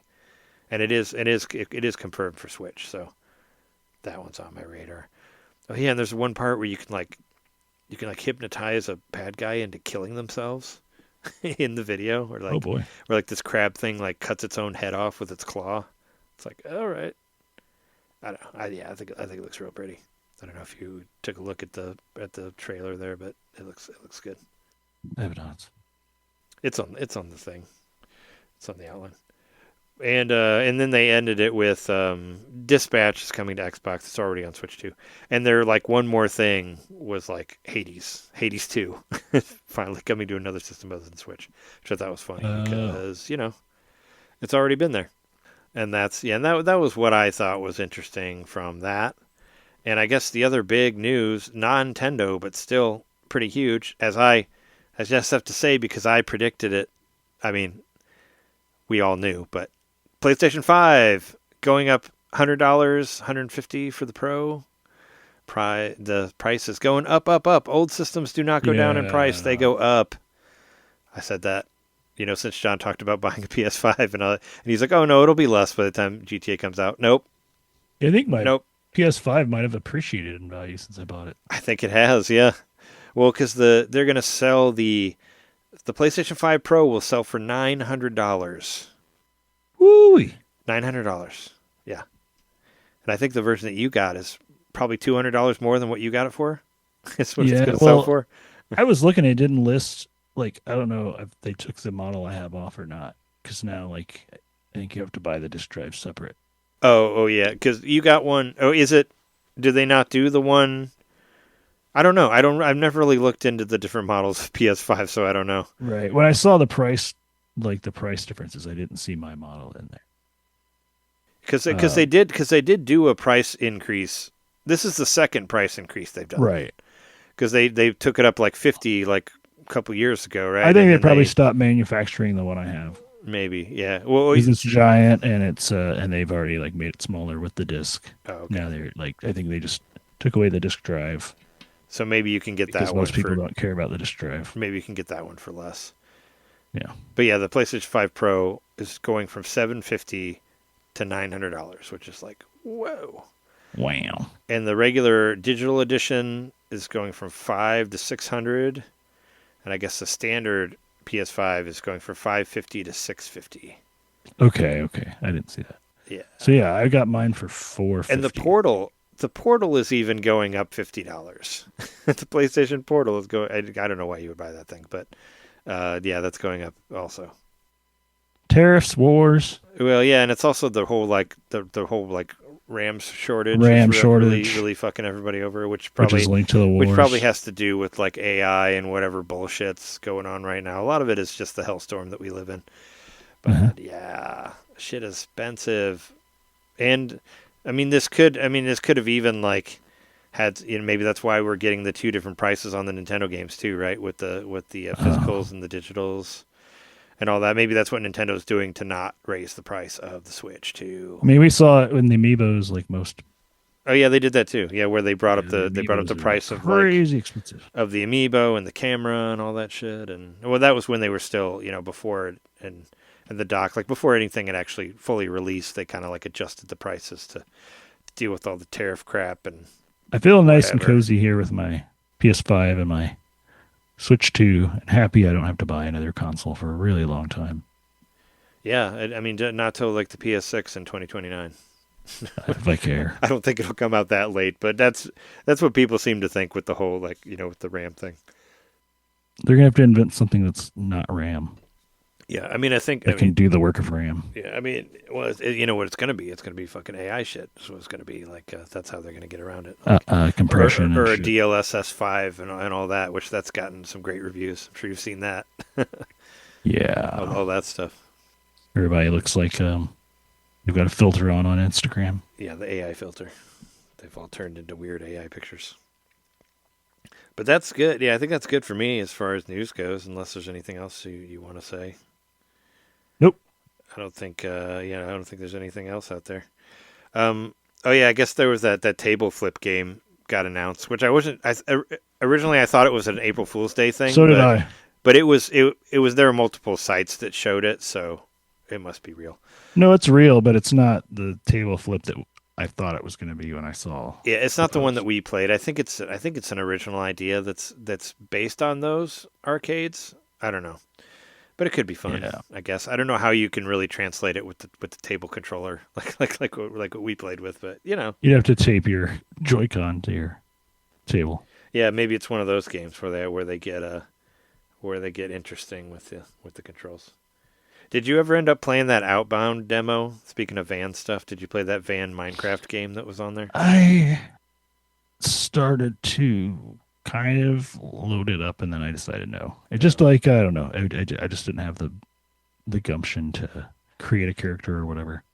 Because I guess in the news that's getting a Switch 2 update, so they're going to give it a graphic boost for the demo, for the free demo. But I did download the graphical update for the demo. Oh, okay. Because I did play the demo, and it just, I don't know, it felt like a game that you would like, because it has that Minecraft stuff, and you can hop in a van and drive from one place to another and build fires, and also like there's a little like workbench inside of your van where you can build things, and I don't know. It seemed like your type of game. So I do have it. I need to try it. It's worth checking out. So cozied out right now. Yeah, I bet. But yeah, aside from that, I think that's that for our episode. Thanks everybody for listening to episode 514.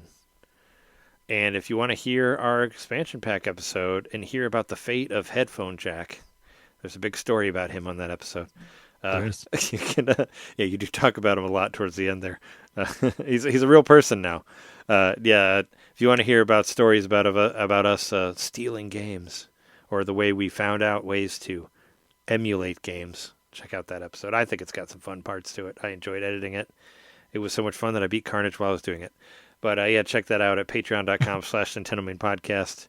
I mean, it was able to give me the power to beat Carnage or something. There you go. And then there's a new WART radio episode out now because I wanted to get it all out before the end of the month. So we got two new things on the Patreon. So if you are on there, you can listen to it, and it's all great. So give us, send some support if you want. You can listen to this episode without commercials and at a higher bit rate and a day early and all that fun stuff also. Yeah. And, look up NintenDomain on various feeds. Check out the reels on Facebook. We're getting thousands of views on those 30-second reels. We're starting to understand this real thing. Yeah, I don't know. I've just been posting one a day just for the hell of it, and people look at them, I guess. I don't know how that shit works, but I posted like a 10-second video to try to advertise the stream of playing DeadZone Rogue, and that got 4,000 views. So it's like, what? And it's just me walking down a hallway. It's not anything. There's not even anything to it. And then I posted a video of me one-shotting people with the Magnum, and that got like 50 views. Nobody wanted to see that. So I don't really understand. But yeah, you can find all that stuff on there. But we've been your hosts. I'm Trey Johnson. I'm Jeremy Mikowski. Yeah, doing that again. And yeah, thanks everybody for listening. See you next time. See ya!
Welcome to NintenDomain Podcast, episode 414. Your place to hear Nintendo fans talk all about... 500.